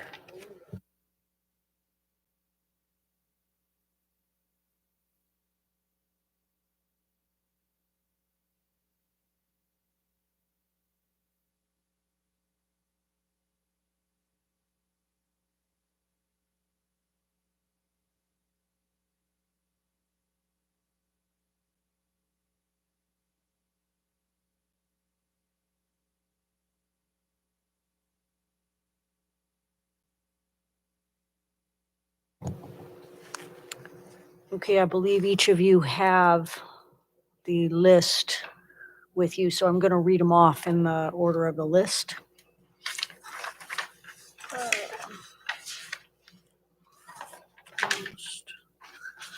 Historic. All right, so Mayor Federico picked Barbara Hendricks and Todd Wallen. Mayor Pro Tem Mueller picked Todd Wallen and Marco. I'm not going to say his last name because I'll screw it up. Councilmember Frost picked, well, you got more than two here, but I'm just going to say the top two. You've got, yes. So I'm going to put your top two is Todd Wallen and also Ashley Keene. Councilmember Visoric picked Todd Wallen and Ashley Keene. Councilmember Villar picked Jody Marcone and Ashley Keene. So we have two applicants with at least 3 votes. Todd Wallen has 4 votes and Ashley Keene has 3. So you do have a consensus for those 2 applicants. All right. Thank you very much, Madam Clerk. Thank you for everyone who applied, and thank you for coming out tonight. Sincerely, it is quite a reflection of our community that we have so many interested parties for this. And, you know, it's enlightening for us, something that I take for granted, how many amazing artists are residents in this city. And I hope that this Arts and Culture Commission going forward and that the city can find ways to display that that resident art and to really display the art and culture heart from the inside out that this city has. Any closing comments from council? Mayor Pro Tem Miller. Thank you. I just want to congratulate Mr. Wallen, Ms. Keene. This was an incredibly difficult process.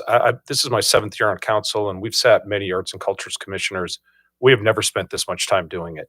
I mean, there were some really impressive folks out there today, which made it very difficult. And then one of the thing that really struck me, every single one of them got a vote.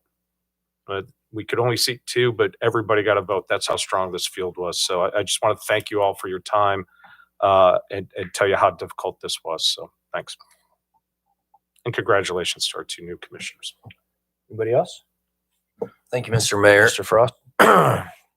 Mr. City Manager, can you walk me through what the ex officio role is? I know Kim did it for quite a while. Thanks. Well, on any board, an ex officio member has an opportunity to participate but doesn't have a vote.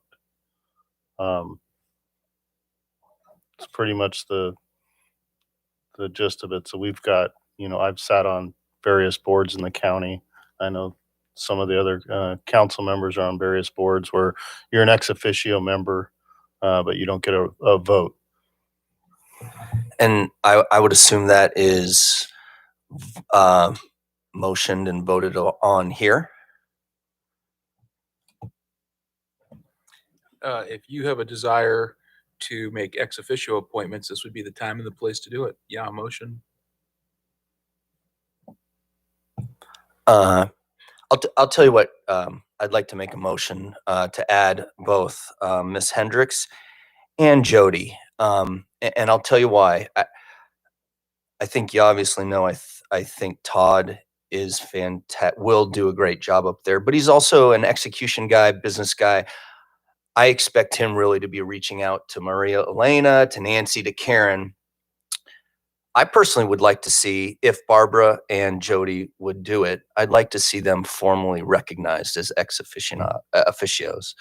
So I'm going to make that motion. I just have just a question for the city attorney. We have historically had 1 ex officio seat. We can appoint 2. Okay. Yes, City Attorney Miller answered the correct question correctly. Okay, so we have a motion from Councilmember Frost to appoint Barbara Hendricks and Jody Marcone Hey, the as benefits of being 7 years on a council. ex dealing with ex officio officios. non-voting members. I think in their interest, why don't I ask them if they would like to accept that nomination? Well, Yeah. hold on, Mr. Mayor. I find this is a little uncomfortable. you know, you have one other member that also received a vote that is not being asked. to sit in an ex I officio understand. position. We do have a motion though, We do. and I'm just going to ask the residents if they even accept it before we go any further. So, Mr. Mayor, perhaps I could just clarify so that everybody understands at least what staff thinks that means, which would be that if there was a meeting, we would call both the voting members and the ex officio members to participate in the meeting. For Brown Act purposes, we would consider all of them to be part of the quorum.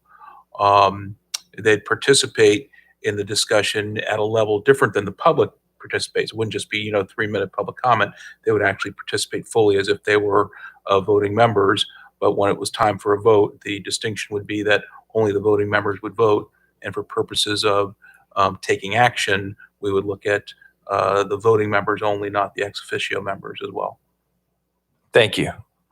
Ms. Hendricks, are you interested in accepting that nomination? I would love to, and my focus really is on the visual art, so I think I can represent the artists of our community as far as events that involve that, and also I'm really interested in public art.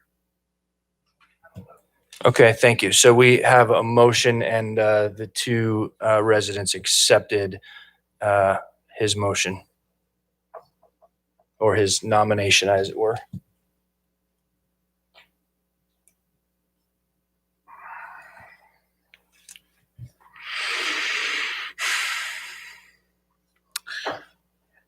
So before it fails, for lack of a second, I think we can discuss this before there's even a second on it. My only concern is when you have a third member who I actually voted for, and I voted for him for a very specific reason. His responses were so unique to anything I've ever heard on arts and culture, and his perception of it, and his experience in other fields. It seemed for the vision we've had, it was just a new idea, and I liked that energy. It was just very different. I mean, I had never thought about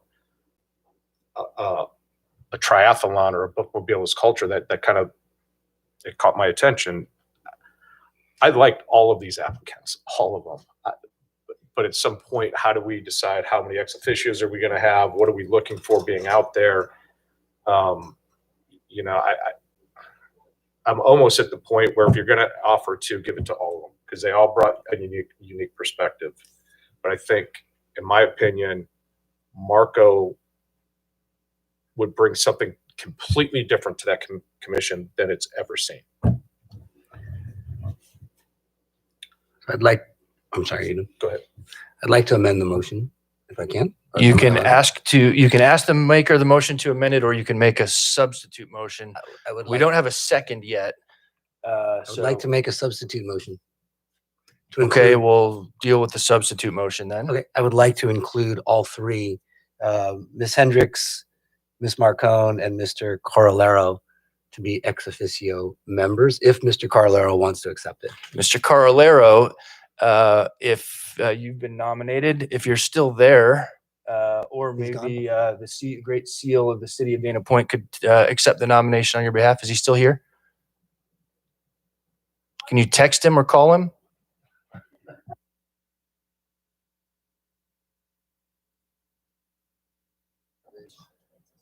Mayor Federico, I can drop my motion.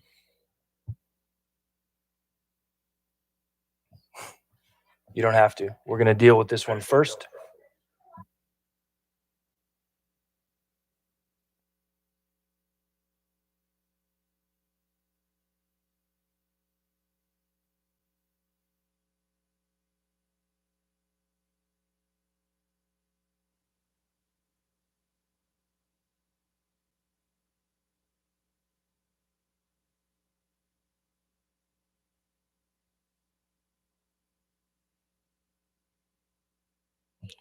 Thank you.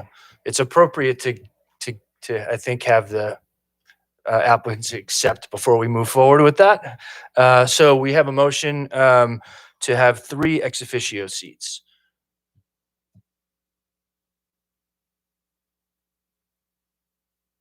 I'll second it. Okay, a motion and a second. Mr. Villar, the maker of the motion, if you'd like to lead the discussion. I think the discussion's already been made. I agree with Mayor Pro Tem Miller. I think we've had some great candidates. What I'm struggling with my head is how big do we want to make this? But I think it's appropriate because I think all of them brought such different viewpoints. Like you were saying, Mayor Pro Tem, is, when Mr. Corolero was speaking, I never thought of a book club or a bookstore as arts and culture. Like, that totally opened my mind up to different things. And I think that's what we need, are a bunch of different ideas. So I think that in the spirit of arts and culture, I think that it would be appropriate to add more folks to it. All right. Mr. Frost. Mr. Vicsoric. Thank you, Mr. Mayor. I may agree with what everyone said. I mean, we have unbelievably fantastic candidates who I think all were deserving to be on the commission. The one thing that the way I'm looking at this is this vote isn't really, saying because they're all so great, let's have them on the commission. We're talking about increasing the size of this commission.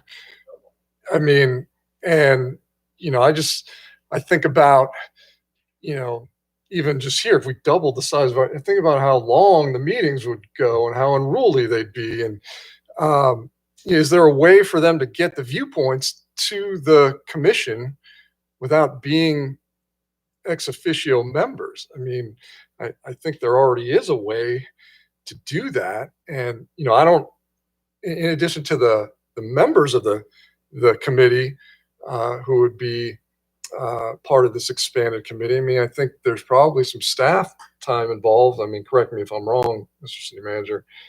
I don't know.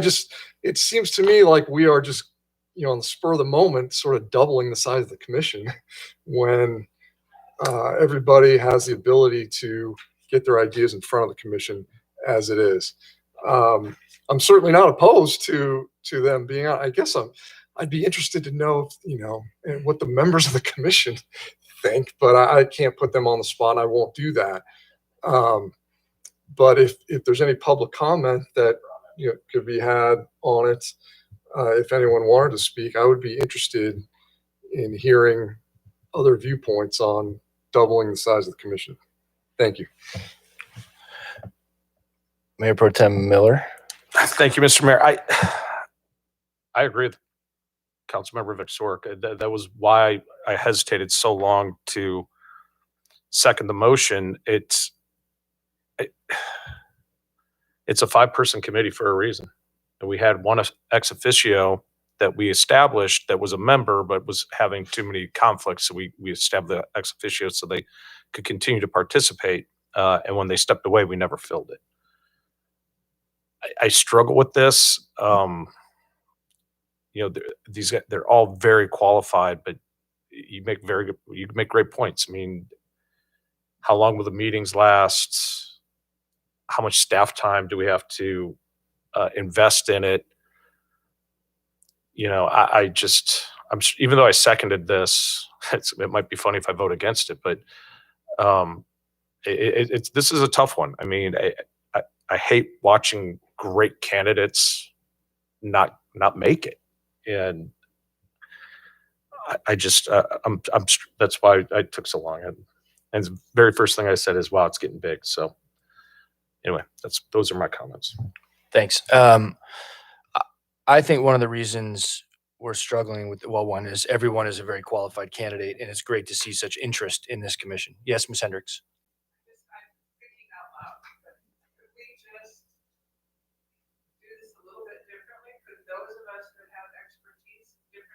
Such a multifaceted area. Could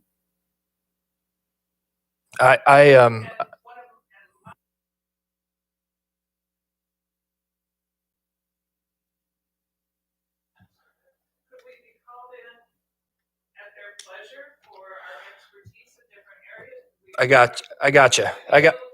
Ma'am, I got you. Please, everybody. This is great that we're so passionate about this. I do have a question for city staff, is where I was going with this. Can the Arts and Culture Commission create advisory. I spent a lot of time looking at other cities' arts and culture commissions in the process of preparing for this meeting. Put way more thought into this than I ever thought. There's just more out there than I ever thought was out there. And because I think it's important. Can the Arts and Culture Commission create non-Brown Act advisory committees? I've seen them in other cities, so I suspect there's a way to do it. No, if there are members of a legislative body, and the Arts and Culture Commission would be a legislative body that are appointed to an ad hoc committee or commission or advisory board, if it's comprised of both members and non-members, then it is a Brown Act committee. If it's comprised of less than a quorum of just members, then it is not a Brown Act committee. Okay, so they as soon as they have a member, it's Brown Act.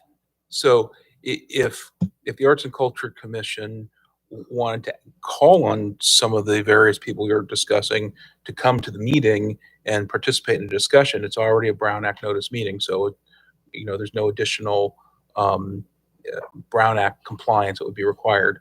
But if, just kind of hypothetically, the chair of the Arts and Culture Commission and two of your ex officio folks you're talking about were to be designated to go look into some issue, whenever they met, that would be a Brown Act committee. Could the Arts and Culture Commission on their own create an advisory group to call on from time to time when issues pertaining to their area of expertise was required? If they call on them to come to their noticed meeting for input, no problem. If they're asking them to go and have meetings and then report back in an official capacity, it starts to get a little dicey. I mean, it's a weird area, because as a practical matter, if two non-sitting members got together and had, coffee and a beer or whatever and talked about some great idea and showed up at the meeting, it's no problem. But once they've been designated in an official capacity to go do something, then when they meet, then it is a Brown Act committee. Gotcha. Okay, I think I understand. It certainly is a challenging one.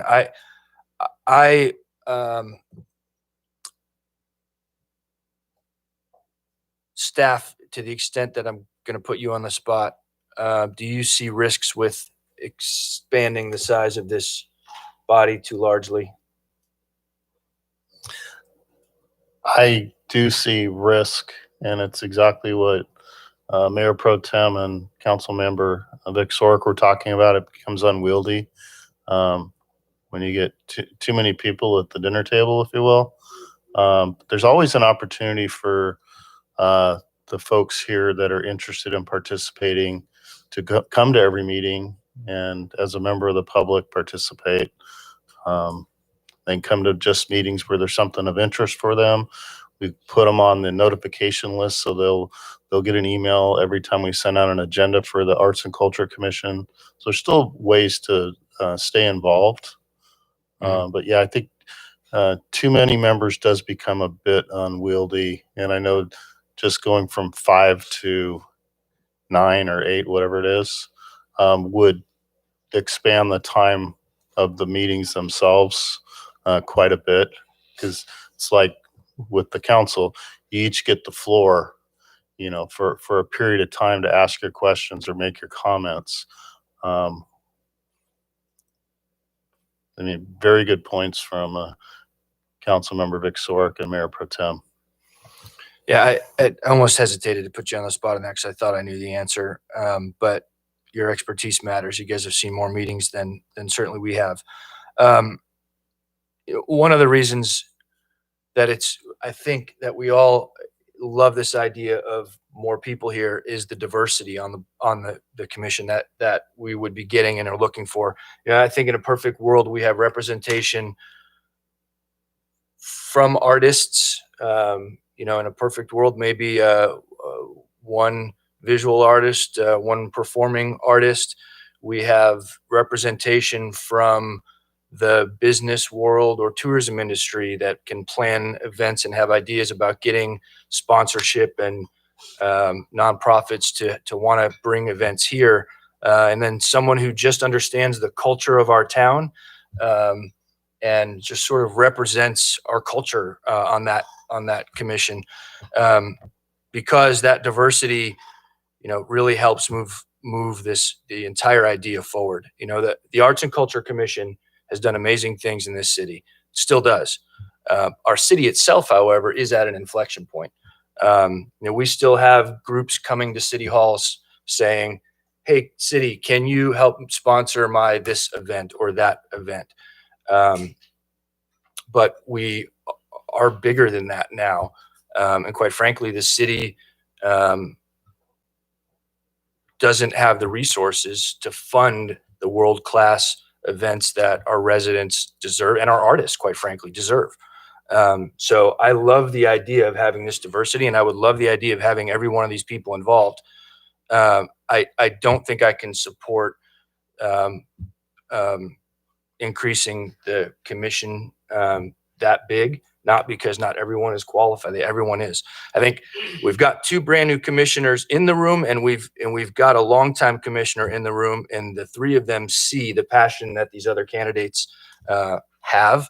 And I think what I would do in lieu of voting for this is challenge you to include these residents in your meetings and take their input. Invite them to meetings specifically by name when you're dealing with something where you need input. Barbara's input on Laguna's different programs and nonprofits, quite frankly, with boards of directors, and Jody's input on the heartbeat and the culture of the city of Dana Point. If we can't do that and count on our appointed commissioners to do that, then I think we could, certainly direct them to do that later. But I trust that we can count on them to do that. So I'm not going to support this, not because I don't want their input, but because I trust that the 5 commissioners can take their input. So.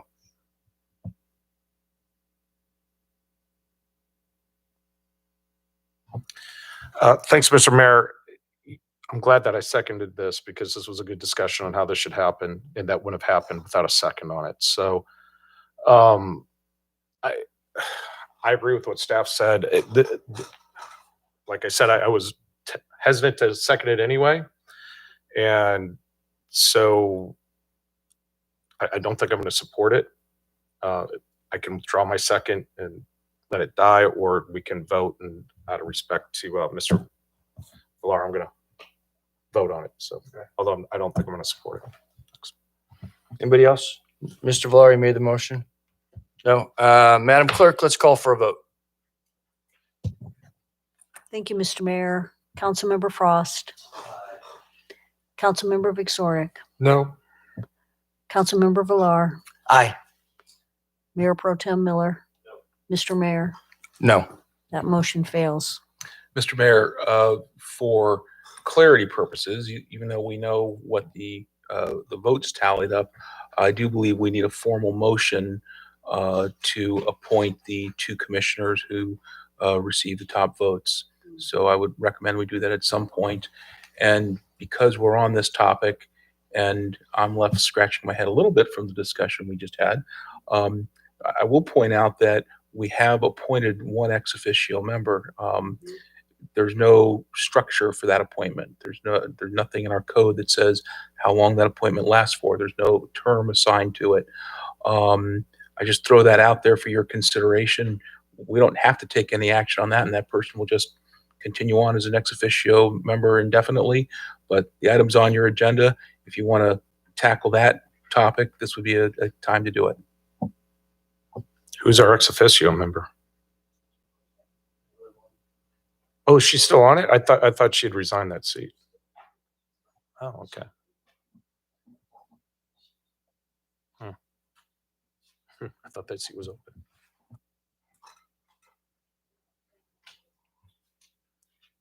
Okay. If she's serving in good standing, I see no reason to make a change. So thank you, Mr. City Attorney. I will move to nominate Ashley Keene and Todd Wallen to the Arts and Culture Commission. Second it. Any discussion? All in favor? Aye. Any opposed? No? Okay. It's great to see the council take this seriously. It's great to see the interest from the community, and I was very serious. Certainly, I hope Arts and Culture Commission, you consider that direction from the council. I didn't hear any opposition to it, so please ensure that you find a way to include all these applicants and get the best input that you can from all the different diverse perspectives that they bring. Thank you. All right. Does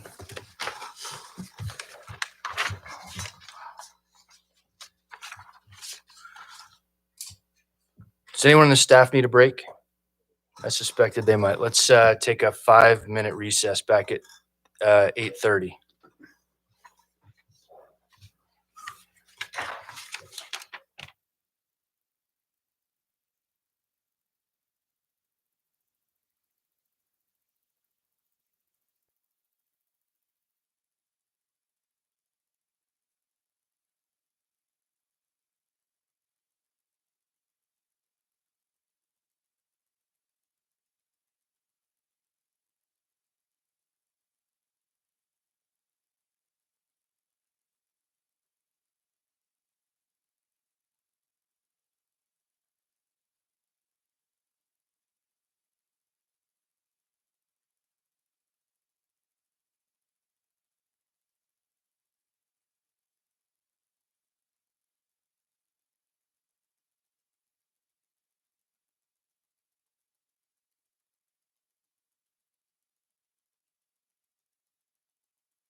Housing and Community Development. The recommended action is that the City Council review the draft and authorize submittal to the California Department of Housing and Community Development. Ms. Dinas. Good evening, Mayor Federica, members of the City Council. My name is Belinda Dinas, Principal Planner, and I am pleased to introduce you to Colin Drucker of PlaceWorks, who will lead tonight's presentation on the draft housing element. Before I turn it over to Colin, I would like to note that City staff has received 2 written comments and copies have been forwarded to the council. So with that, I will turn it over to Colin. Thank you. Thank you. It's good to be back to shepherd this effort forward. I'm going to give you a little status update, some of the new information that we finally got some guidance from the state, and then get the authorization to move forward. So we spent 2020 and the first part of 2021 reviewing the slew of new laws, getting stakeholder input, doing a lot of public outreach, and getting through surveys or workshops. And then what we want to do is move forward with the submittal to the state on the housing element for review and the certification process. For the safety element, that'll be going kind of on a separate track to CAL FIRE just to get review. There's no actual certification, and then we're hoping for fall adoptions. So as I mentioned, we finally got some guidance from the state in May on the issue of fair housing. So there was a new law passed. All jurisdictions have to address fair housing in their housing elements. Before, it was just the occasional jurisdiction, not the occasional, the jurisdictions who receive federal funding or those who would participate with fair housing assessments through other requirements. So now every jurisdiction has to do it, and you have to have meaningful actions in your housing element and looking at your sites inventory through the lens of fair housing and trying not to over-concentrate the lower income housing. So we looked at a whole range of maps. We've got about 23 maps in there that go through the data sets that the state put out in order to understand patterns that may relate or may show you patterns of unfair practices or concentrations based on your family status, your income, your race, ethnicity, and whether or not you're overpaying for housing. I'm going to just go through some of them, but they're all really kind of based on these, some of you might know TCAC, the 4%, 9% tax credits, basically this funding mechanism that the state gives out in order to encourage people to do housing, these tax credits. They create these maps based on 20 or 30 different factors that try to indicate more or fewer resources for people, whether it be education, transportation, income. And so that's what you see on the map here. There's the highest resource areas all the way down to low. Now, it's always weird for jurisdictions as nice as Dana Point to think of having low resource areas, but this is kind of all based on whether or not you have access to a number of factors, some of which just don't fit with the city's historical growth as a kind of resort community far away from urban centers. So ACD, again, wants us to look at those sites in this context, but I'll come back to this and show you why the location of those sites is actually a good thing where they are. So they have this checklist they want you to go through. I'm going to go through each one of those. I'm not going to read this slide. First one is fair housing enforcement and capacity. So the city relies on a contract with Fair Housing Council of Orange County for outreach and enforcement. There's a positive trend, which is that there are very few claims that are found to be valid, very few claims overall, but very few, even fewer claims that are found to be valid for fair housing disputes and inquiries. So a little less than one a year. And there could be more use of housing choice vouchers. So that's the term that people use now for Section 8 housing. So a lot of people, you'll see a lot of people overpay for housing in Dana Point, sometimes by choice, sometimes not.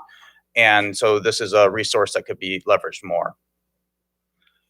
For segregation and integration, this is the one thing that you could look at from Dana Point from all of these maps and say there are certain areas in the central part of the city where there are more people with lower incomes than the rest of the city. Otherwise, there's no evidence of any segregation based on any of the other aspects.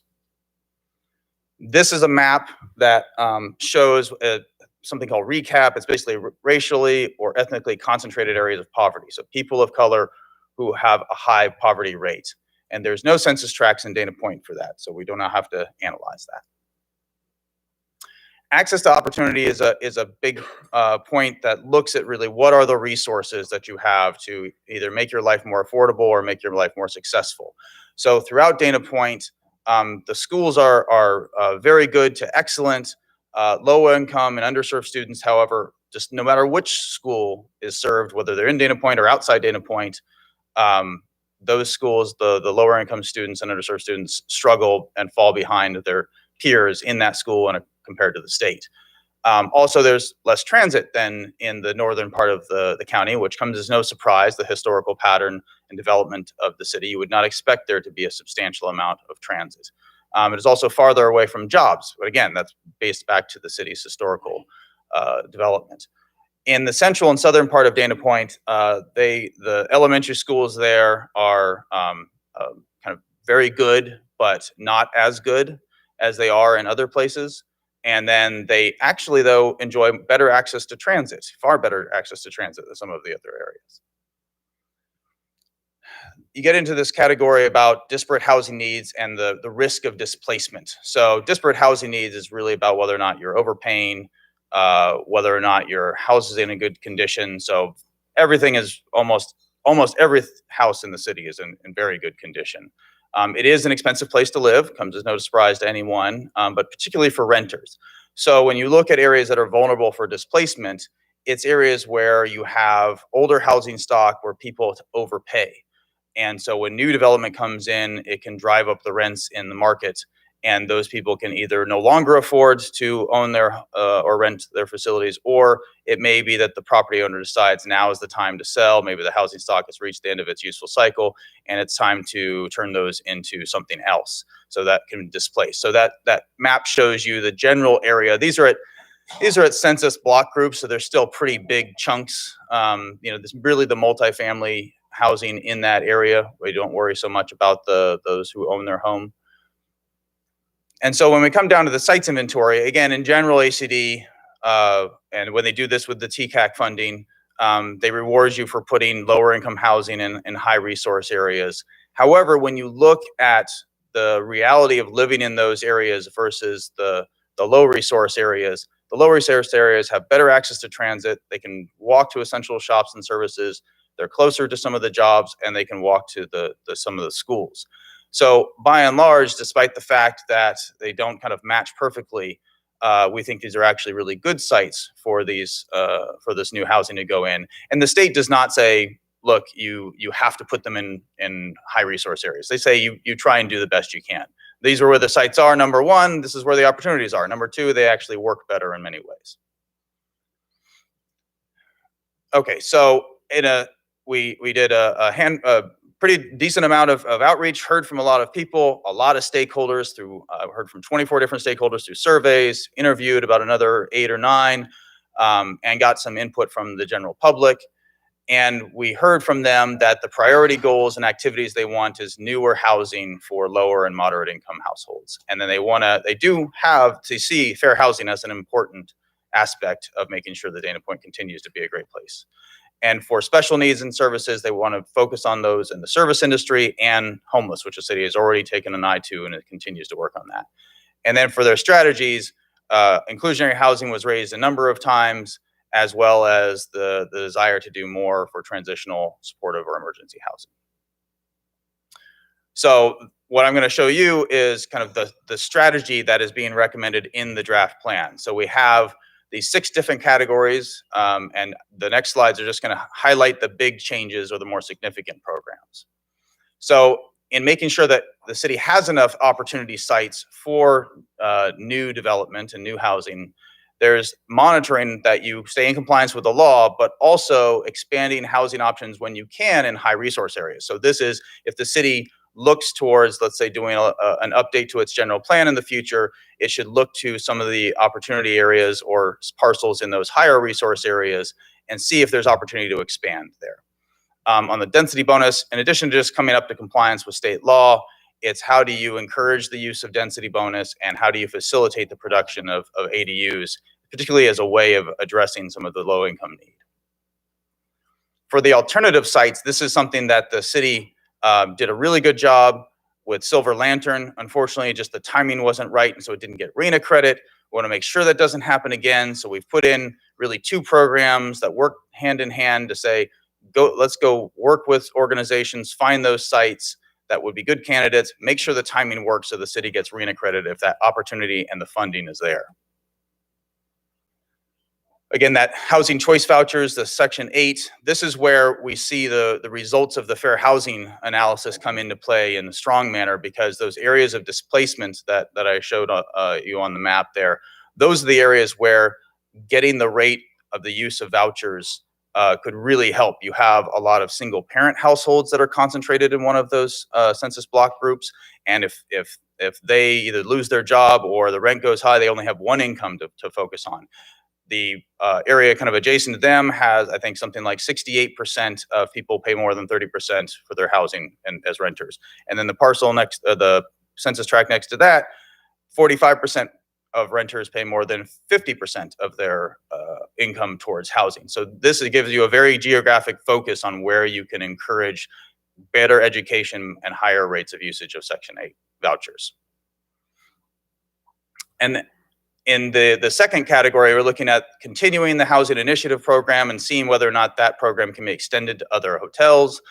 Looking at the in lieu fee as it seems like it works in some cases. There's very much a case-by-case analysis taken.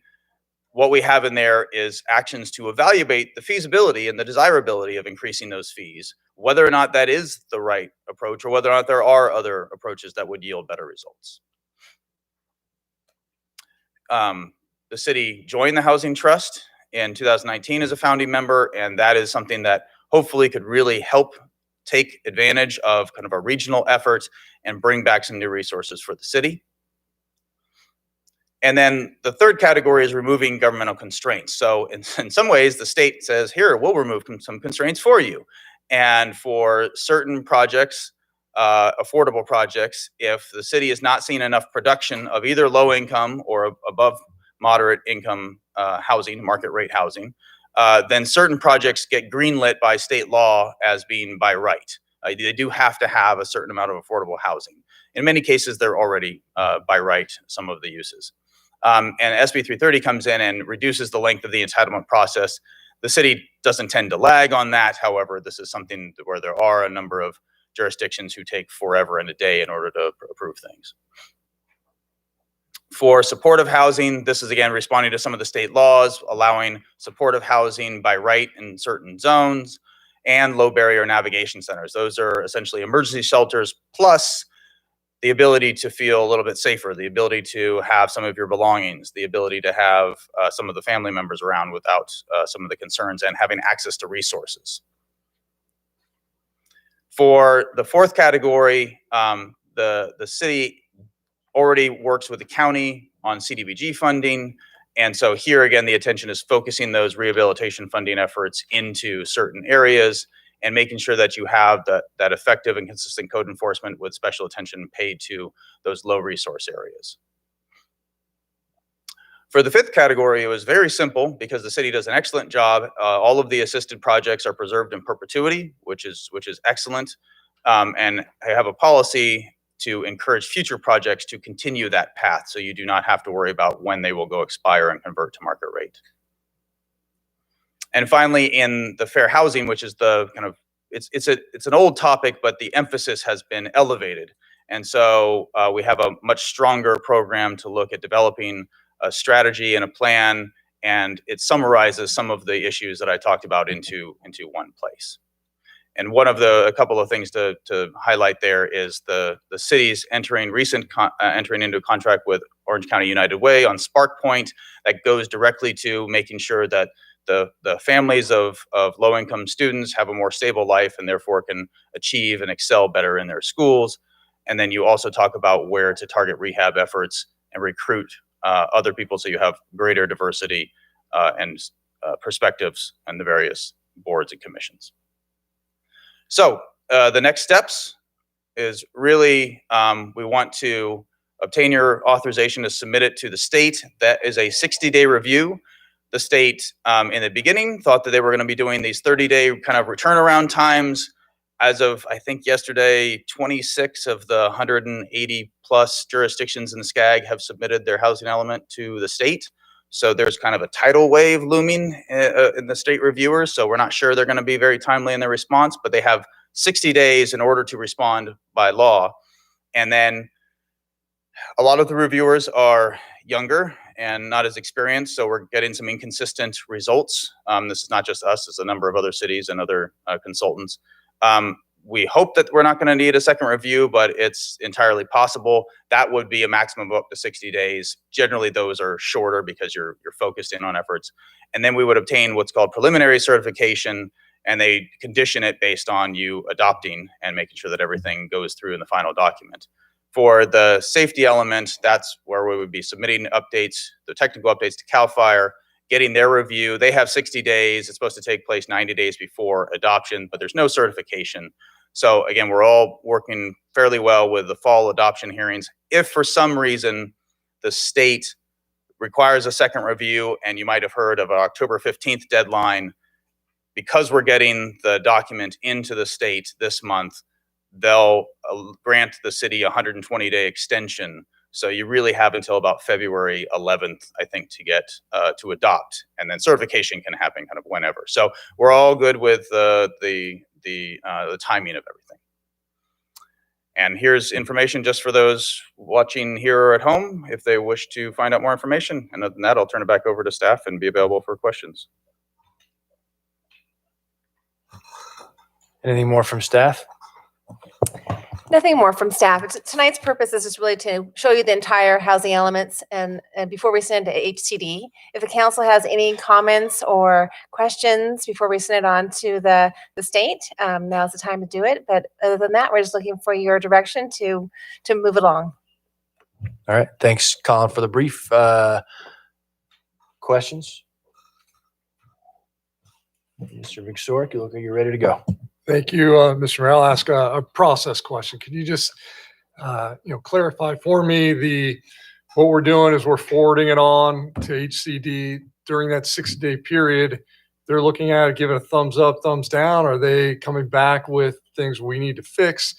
If it comes back to us, we then either agree or don't agree to those changes. Is that kind of how it works? Or when it comes back to us, do we take a whole fresh look at it and say, we're going to make some change? We thought about it since we sent it to you, or this is kind of our end product that we're sending them. Can you give me some clarification on that?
Go ahead. Thank you, Mr. Mayor. Appreciate it. I guess what I'm struggling with is the RENA numbers themselves are great. And you did a great job of putting these numbers together and of dissecting and analyzing the city and the needs and the different racial divide and economic divide and all that. And you've got 530 potential units that you've designated as potential units. But at what point does it turn into something that's executable, something that we actually make these potential units into a reality? And I know we didn't do very well on that the last RENA cycle, and maybe this isn't the right conversation for tonight. And you can, any city staff can help me, because I know we're only focused in on getting this through to the state. And what I'm asking for is, how do we take it to the next level where we make these potential sites an actual reality? Is that a different conversation, a later on conversation, or is that something that we can discuss tonight? And I don't know who I'm asking that to. That's why I'm kind of looking around the whole room. Well, from a Brown Act standpoint, you're certainly able to talk about that tonight. The housing element's on your agenda, whether, you're asking some pretty high level questions. I'm not sure if staff's really prepared to respond to those tonight, but if we, know what you're looking for, we might be in a better position to answer this question. Okay, you're right. I appreciate that. I think more specifically, can we put together some sort of task force that actually looks into how do we make this more of a reality? Is inclusionary housing ordinance the answer? Is in lieu an answer? Is targeting some of these potential sites with a nonprofit developer an answer? Is it all of those things? Like, how do we spend more time actually making these RENA numbers a reality, rather than just a concept that we hope that somebody comes along later and actually develops it?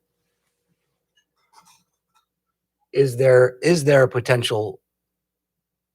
Do you see a need, or do you see? I'm asking you, actually, Ms. Wisniewski. Do you see a need, or do you see a potential for putting some sort of task force together that actually focuses in on making this a reality, or have you already done that? So what you're asking is, the housing element, as you mentioned, just basically creates the opportunity for the housing to be built. But you're asking to bring it to the next level, to actually have the city play a role in having that occur. And many of the tools that you mentioned are options, but that's something that perhaps would be appropriate to have further discussions on. And what type of format that occurs in is really up to the city council. Whether you want to create, have staff bring something back to you to explore, or whether you want to have a task force of the council, that's really up to you. Yeah, in my head, I would like to see some sort of task force, but I'm sure we'll continue that discussion. But and maybe it's something that we table to at a different time, because right now we're focusing on just this. I mean, this report looks fine to me, but what I want to see is, okay, where's the follow-on discussion? And it doesn't have to happen tonight, or maybe because it's on the agenda, maybe it is something appropriate where we can set up a task force and come back in 2 or 3 months and say, okay, how are we doing against this? I'll leave that up to the discussion of the rest of council. Thank you. Any other questions? Mr. Frost? Thank you, Mr. Mayor. Brenda, just for confirmation, we don't have any proposed fee changes or municipal or zoning code changes in here, right? I mean, we didn't last time. We're simply identifying the good ones we've got in here, right? That's correct. It's just simply identifying programs that in the future ordinances will be brought forward to implement those programs. But tonight there are no ordinances that are being proposed. Oh, okay, I missed that. So there are some programs in here that we will need to modify our zoning in order for those programs to be practical, to have those work? For an example is the accessory dwelling unit. There's a program in there saying we will be adopting an ordinance to that effect. nothing that commits us to any type of rezoning of property. It's purely just implementing certain programs. Okay, and are some of those programs additional fees for market rate? They are not. Okay. Except for the in lieu fee program, it was mentioned in the presentation that we would be assessing whether or not we want to make that different. Got it. Okay. And I would say we kind of have an ADU ordinance right now. It's just the states. That's correct. Okay. All right. Thank you for that.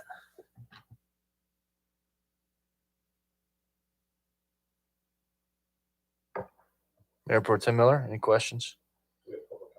We do have a public comment. Okay. Anything else?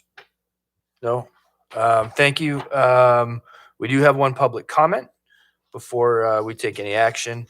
And John Tafoya from Buena Park, is that correct? Yes.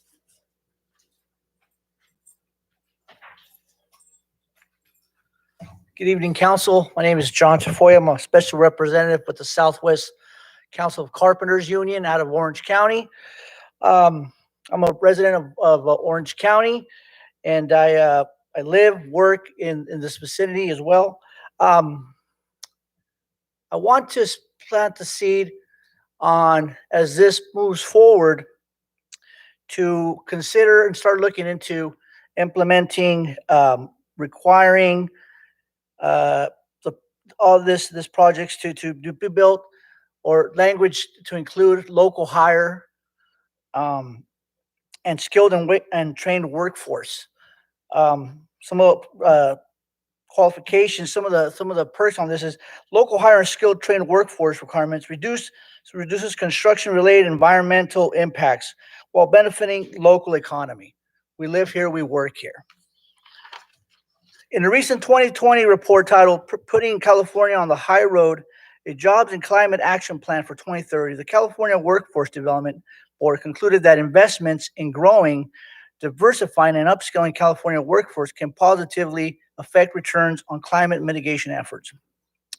Moreover, just this year, the South Coast Air Quality Management District found that the use of local state certified apprenticeship programs or a skilled and trained workforce with a local hire comment can result in air pollutant reductions. Recently, example, the city of Hayward in Northern California adopted such requirements, skilled and work trained force requirements into its general plan and municipal code.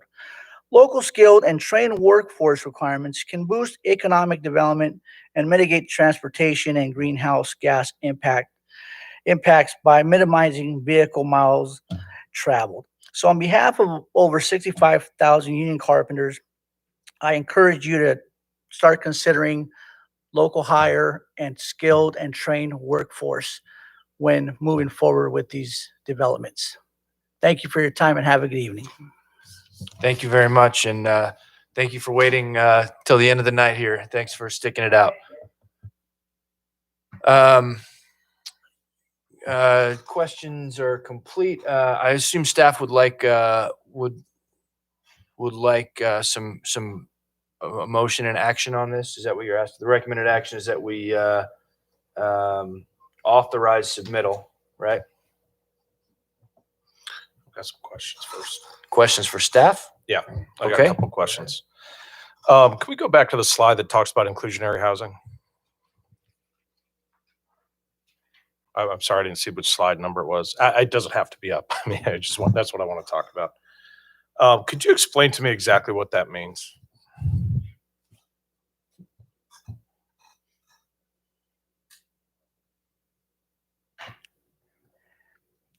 It was under strategies, I believe. Yes. So what we've said in a program, put simply, is for the city to study what the right strategy would be. That's the simplest way to put it. So it's not committing the city to adopting something specific. It's really to consider whether or not your current approach, which is a case-by-case basis, seeing when your project asks for more than it can get right now, do you get a public benefit out of it through affordable housing, or whether or not you should increase affordable fees for all development, or whether or not that's not the right tool, and really something else like facilitating even more some of the streamlined development that you already have, whether or not you can cut costs in other ways that leads to affordable housing, or just figuring out what the right approach is. So that's what we've put in as the program, because we know people from the public and stakeholders are concerned about it. The city already has some approach, and we've seen a number of other jurisdictions start to increase the adoption of inclusionary housing or higher fees, in part because the arena is so high. They're trying to figure out what tools they can bring. But could you tell me what inclusionary housing means? Oh, I'm sorry. I thought you were just wondering about the program. Sorry. Yes, inclusionary housing is when you have any usually housing above 10 units, a project with 10 units or more.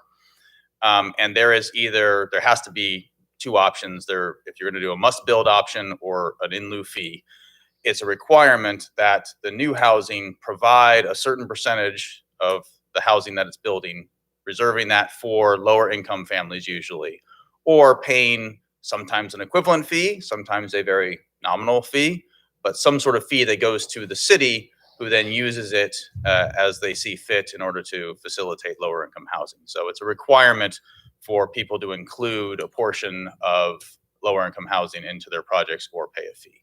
So inclusionary housing does not mean they have to provide the housing. They can pay an in lieu fee. Yeah, there has to be an option to either donate land or pay a fee. Fee is the most common way.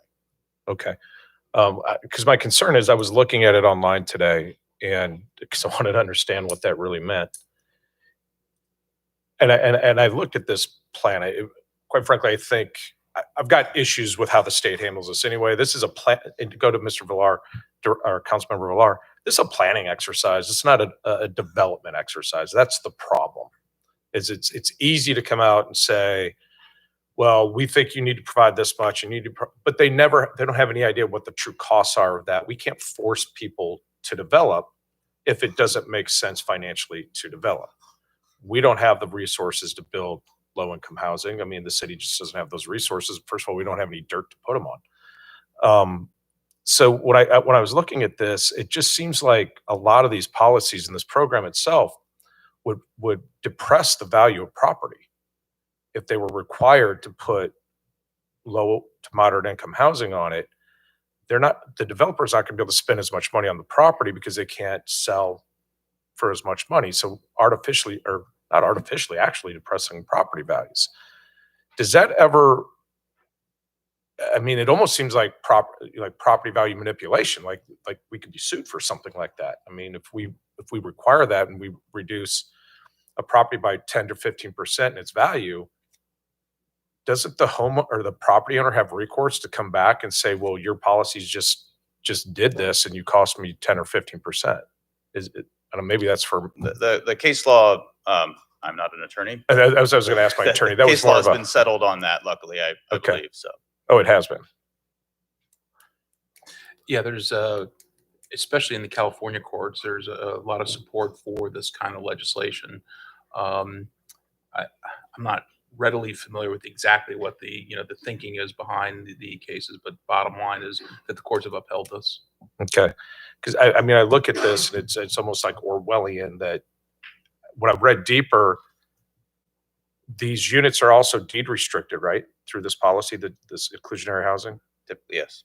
They are. So if I'm a new home buyer and I buy this property, most people, when they purchase a property, they do it as usually their largest investment they ever make, whether it's a smart investment or not, that's up for debate. But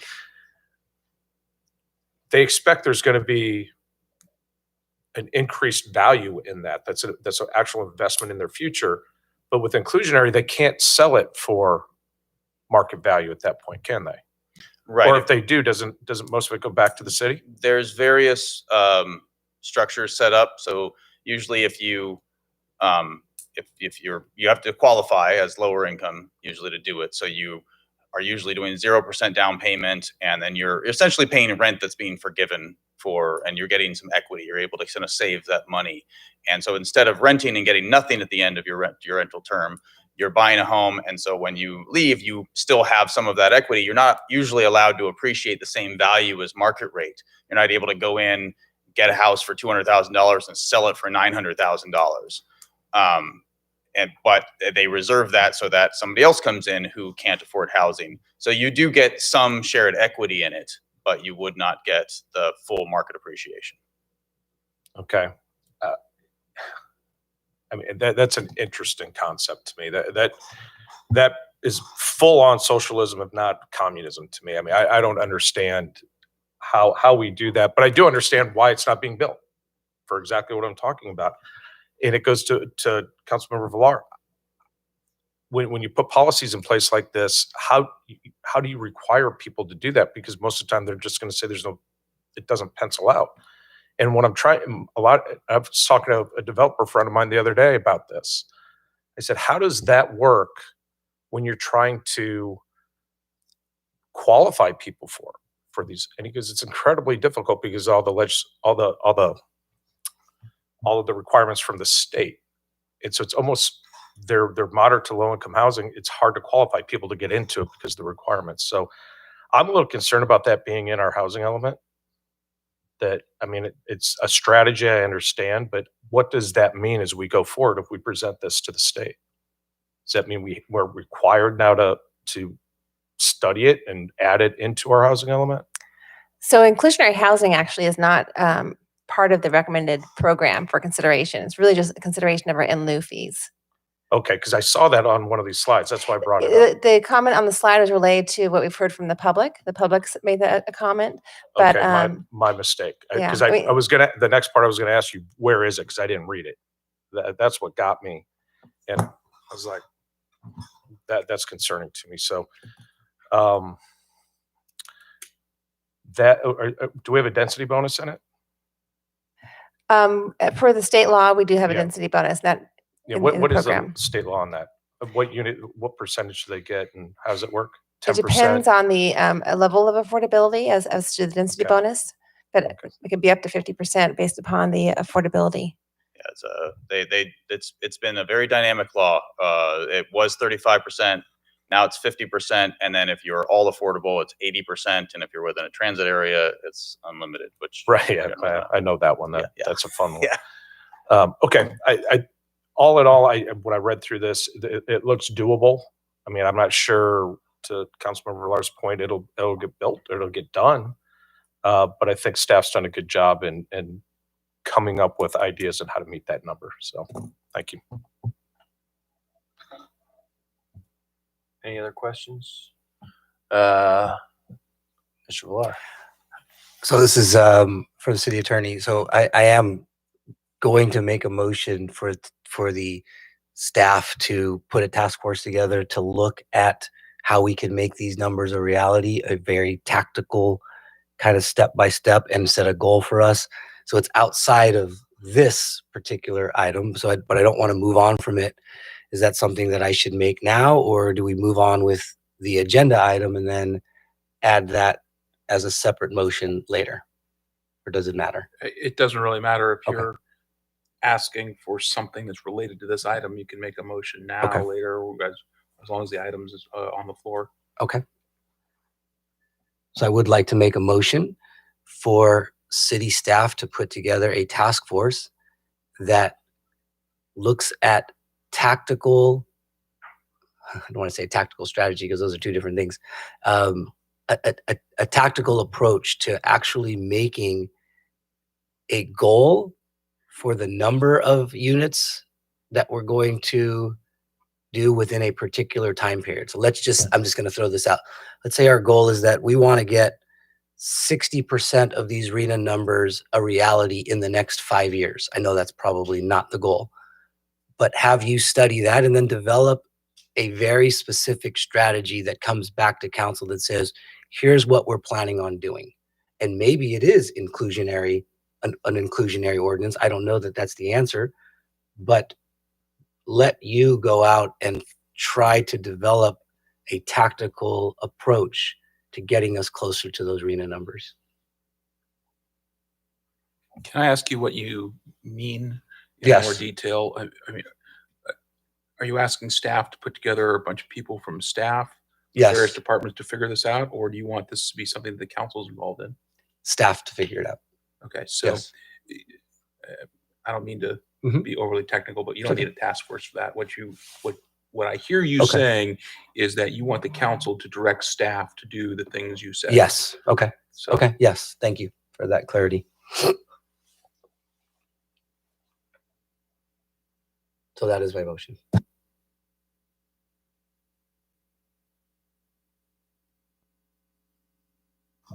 I do not hear a second.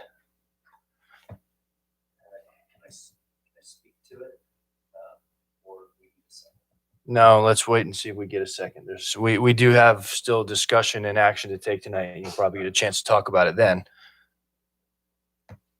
Dies for a lack of a second. I will move that we accept the recommended action from staff that we authorize submittal of this plan to HCD. I'll second that. Making the motion. I spent a little bit of time on housing as I sit on the Orange County Housing Finance Trust, which I'm happy to see was mentioned in here. Yeah, one of the things that we struggle with is everyone is tasked. All these little municipalities are tasked with solving this problem on their own, and regionally, the Housing Finance Trust is making an impact. It's not the sort of thing, and at the risk of sounding like we're making it someone else's problem, we have a unique, very coastal, very expensive land, built out city. It's only 6 square miles.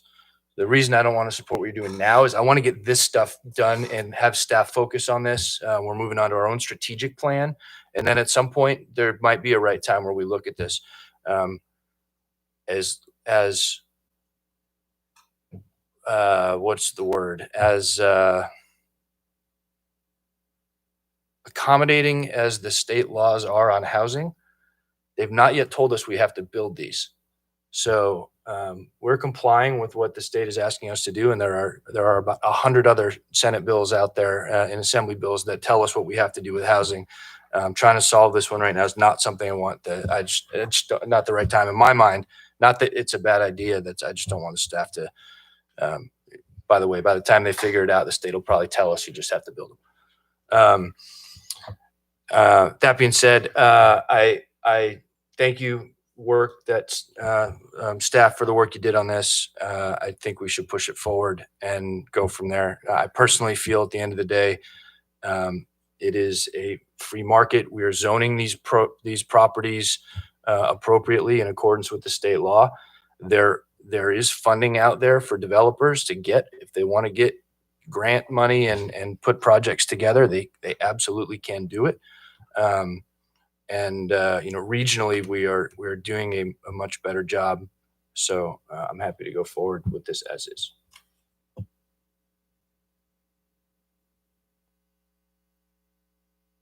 Mr. Frost, I know you had something, so go ahead. You know what? I was going to echo that. And we provide incentives. Perhaps they're not quite enough to overcome sort of the variable costs of development, but we certainly have incentives, and there certainly is tax credit financing out there. And I don't necessarily think we need staff to go find and source those deals. There are companies out there, and we've identified the land.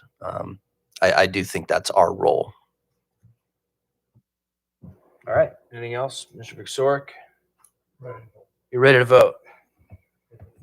All right, Madam Clerk, let's do it that way. Thank you, Mr. Mayor. Councilmember Frost. Aye. Councilmember Vicsoric. Aye. Councilmember Villar. Aye. Mayor Pro Tem Miller. Aye. Mr. Mayor. Aye. Consensus 5-0. All right. Moving us on to new business. Thank you, all staff, for the brief on that. Item number 13, the American Rescue Plan Act of 2021 fund allocation. Recommended action is that the City Council authorize the city manager to sign any and all documentation necessary to receive the city's 2021 ARP allocation. Mr. City Manager. Yes, sir. Very briefly, Congress did pass the ARPA in March, and we recently been sitting in on webinars and getting other information from the Department of Treasury to the League of California Cities to the National League of Cities, and go on down the list. Everybody's still trying to figure out the specifics on it. We're far enough along, though, that the state set up an opportunity late last week for the city of Dana Point, or all the cities, to apply. We went ahead and submitted that paperwork. It's not clear whether or not council needs to take action on our ability to apply for these funds. So just in case somebody asks later whether or not council approved staff applying to receive these grant funds, we're asking you for that authority now. But know that we did apply for them last, I believe. They opened it up Wednesday evening, and we had it in by midnight Wednesday night. All right, thank you. Council, any questions? Mr. Mayor Pro Tem Miller? I'll move staff recommended action, but with one caveat, ask for more money. I'll second it. Any discussion? Madam Clerk, go for it. Thank you, Mr. Mayor. Councilmember Frost. Aye. Councilmember Victoric. Aye. Councilmember Villar. Aye. Mayor Pro Tem Miller. Aye. Mr. Mayor. Aye. Consensus 5-0. All right, thank you very much. And that brings us to our final agenda item tonight. Consideration of an amendment to the city manager's employment agreement.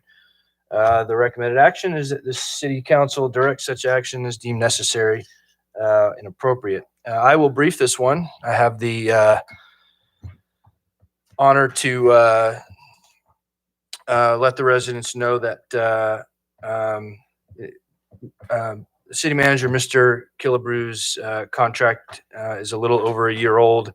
On April 4th, 2020, we entered into an employment agreement with the city manager. And recently, in connection with his annual performance evaluation, the council appointed me and Mayor Pro Tem Miller to negotiate amendments to the employment agreement with Mr. Killebrew to reflect the council's overall positive performance evaluation. I'll start by saying the council was unanimously appreciative of Mr. Killebrew's performance, particularly in light of how unique last year was. I think the best way to summarize is that we were awfully lucky to have picked Mr. Killebrew, the right guy at the right time to get us through what was an economic crisis like the city hadn't seen in quite some time. Absolutely the right guy for the job at the right time. I'm sure the council members are all going to echo that and talk about how much we appreciate your performance, Mr. Killebrew, but for consideration and for the public, we negotiated with Mr. Killebrew almost despite how much we are appreciative of his performance, a pretty financially prudent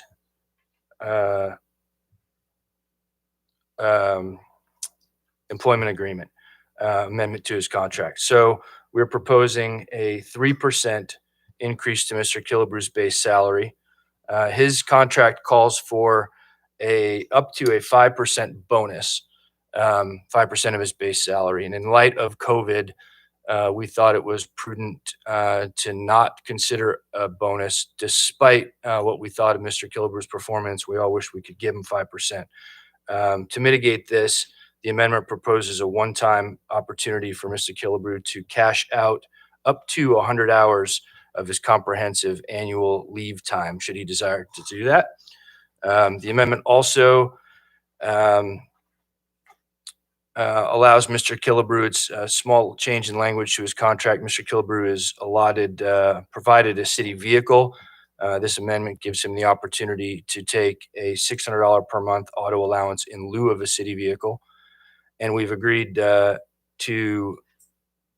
reopen and reevaluate the city manager's performance at the 6-month mark from now instead of the normal year, to give us an opportunity to see how our finances bounce back. So I will move that we accept this contract. I'll second it. All right. And I'll go around and let the council members make any comments that they want to make. Go ahead. So I'll start with the comments. As a brand new city council member, Mr. Killebrew's value to me is immeasurable. And really, you can measure a leader by those that they lead, and our staff has just been unbelievable, professional, courteous, and it starts with Mr. Killebrew. So I, for one, would not feel comfortable in this seat if it wasn't for his help that he's given me over the last 6 months, and I'm looking forward to continuing that relationship over the next 3.5 years. So thank you. Thank you, Mr. Mayor. Mike, I've known you just as a resident, as someone on a commission, and then obviously someone up here. I think the world of you. You do a great job. And then for my constituents out there, we get a great deal. And we're lucky to have them. Thank you, Mr. Mayor. I support this agenda item. And I'll say some other things too. Obviously, everything the mayor said and the fellow council members said, I echo. Right man at the right time. The year of COVID that you came in, if you all remember what was going on with our trying to even just keep the city running, even just to have meetings, and to have Mr. Killebrew at the helm, keeping us going. I can't imagine doing a better job. So I know, hopefully you know that I think we've spoken privately, but I do want to say it publicly that this city is lucky to have you. And I, for one, hope that you will stay with us for quite a long time. So I'm going to vote for this. Thank you, Mr. Mayor. Thank you, Mr. Mayor. Mike, everything everybody said is absolutely true. What I saw you do this year through this pandemic for this community was just, there's no words for it. You kept this city running. You worked with our business owners to help them make sure that they had the tools they needed to survive. And because of that, we actually turned out net zero on closures and openings in restaurants. I mean, I don't know another city that can boast something like that. That is absolutely amazing that you were able to work with these groups of folks to make sure they had every resource they needed to survive this. That goes to the testament of who you are and what you mean to this community. You've been here 15 years now, I think, on staff, and I don't know another CFO, assistant city manager that could have pulled off what you pulled off this year. We didn't lose any staff members. You kept our budget on target, as far as you can say, without the loss of revenue from TOT. But as a result, we're not even really dipping into our reserves. We're in a very good position right now, and that was because of your leadership. I'm so happy that we were able to keep you around and finally got you into the city manager seat where you belong. And without a doubt, I will be voting a resounding yes on this. Thank you. So, quite frankly, I wish we could do more here, but to Mike's credit, as also still our finance guy, he realizes that we need to be fiscally prudent as well. What people might not realize, he's got 100 cumulative annual leave days to sell back because he hasn't had a chance to take any real vacation. But in addition to that, he works every day. Throughout COVID, he ran the city and city hall during the week and did our finances on the weekends when he wasn't out driving around checking in on our businesses and our restaurants and our residents and our parks. You would have been the right guy at any time. We were particularly lucky because of your finance background that we had you now.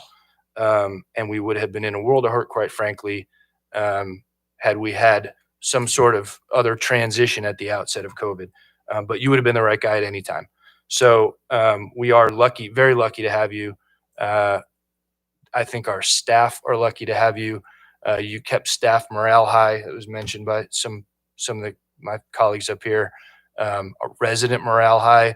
And quite frankly, Mike, more than anyone, set the tone in this city for how this city was going to get through COVID. The stability and the calmness that happened in our entire city, the entire community, really emanated from Mike's office. And Mike knew that that was important, and never let anything really get to him.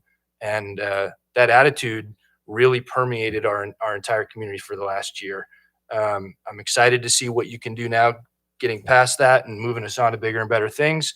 We are very lucky to have you, and I am honored to be able to vote yes to extend your contract. So with that, I don't think we need a roll call vote. All those in favor? Aye. Any opposed? Of course not. That's it. Congratulations. Thanks, Mike. Anything you want to say? As I told all of you, thank you for your leadership, the trust you put in us, your calm direction made it easy for us, but really it's what our staff's done. I'm getting credit for it right now, but they're the ones that deserve it. They figured it out. I was just along for the ride. Thank you. Spoken like true Mike Killebrew. Thanks. Council reports. Council members, anything to report? Mr. Frost? I have nothing to report tonight. And Kathy, I will get you my meetings tomorrow. Mr. Villar? I turned in my meetings and I have nothing to report. Thank you. Mr. Victoric? Thank you, Mr. Mayor. I have nothing to report. I will turn in my list of meetings after the meeting. Mayor Pro Tem Miller? I have turned in my list of meetings and I have nothing to report. Did you get them? Sent them twice. I have turned in my list of meetings and I have nothing to report. Mr. Killebrew?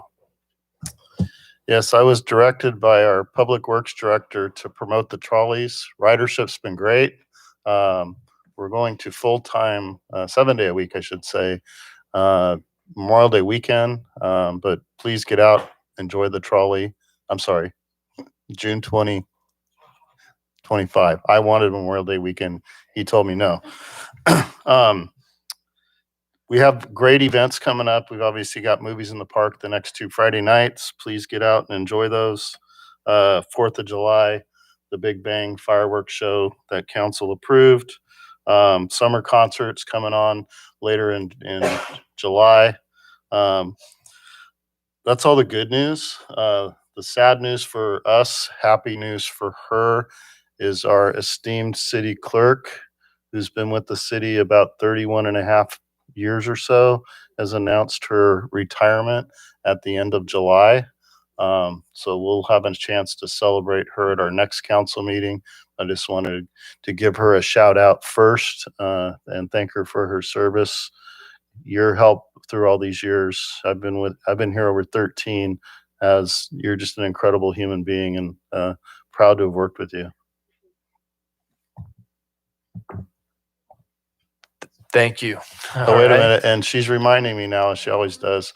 Gail Rosine, our receptionist at the front desk.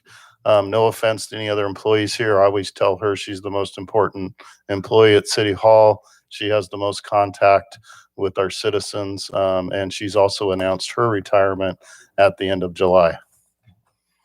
So with that, that concludes my remarks. That is bittersweet news. That's not acceptable. 2022, because who's going to help me get my reports in to the state? Bittersweet news that we won't dwell on tonight, but good to hear that you guys, I'm sure you're excited as much as we'll miss you. And we'll honor you at our next council meeting for sure. Mr. Munoz? Thank you, Mr. Mayor. We have a number of issues to report on tonight from closed session. First, I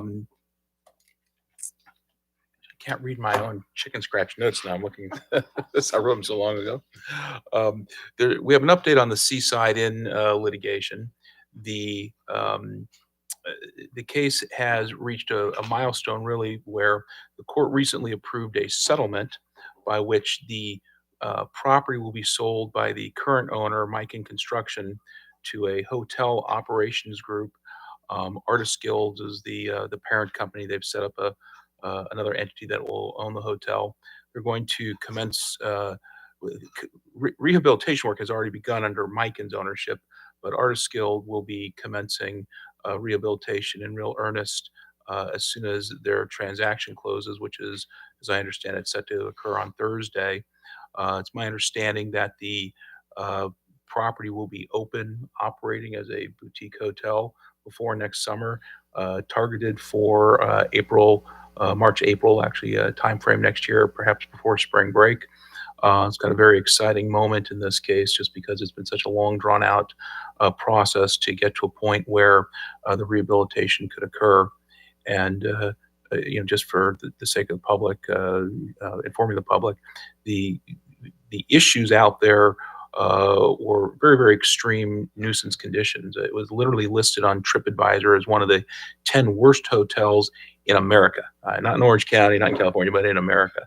And the reviews were horrific. If you read through some of the experiences people had, and so it was a challenge for the city to get to a point where we're having rehabilitation occur in a way where we're balancing both the historic resource that the property is, as well as the fact that it's within the coastal zone and has some unique development characteristics.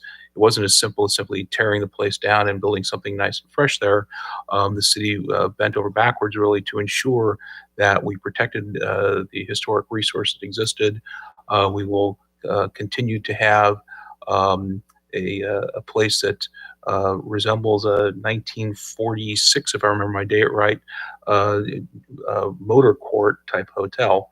And it'll be really exciting when it opens up. We have a very nice project.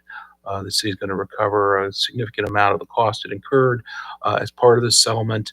And if you look at it from an economic development standpoint, the city really will be not just completely whole, but better than whole, because the TOT, transit occupancy tax, that'll be generated from the hotel will far exceed anything it ever generated in the past. So it's a very exciting moment for us to have gotten past this hurdle, and looking forward to having that inn open.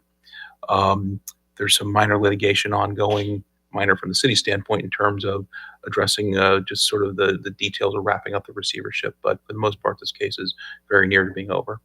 The second item from closed session is the council approved an emergency services plan this evening on a motion by Mayor Federico, seconded by Councilmember Bixoret, with a 5-0 vote. The document is protected as a confidential document. So we're just reporting out for the sake of transparency that it was approved tonight. It's confidential because it includes some very significant security-related issues. It's our plan of operation in the event of things like terrorist attacks, and pretty self-evident that you don't want a document like that falling into the wrong hands. And then finally, although not from our closed session, I do want to report that the city did have a victory in another matter. The city was sued by a resident, Nancy Leonard, relating to the manner in which the council dealt with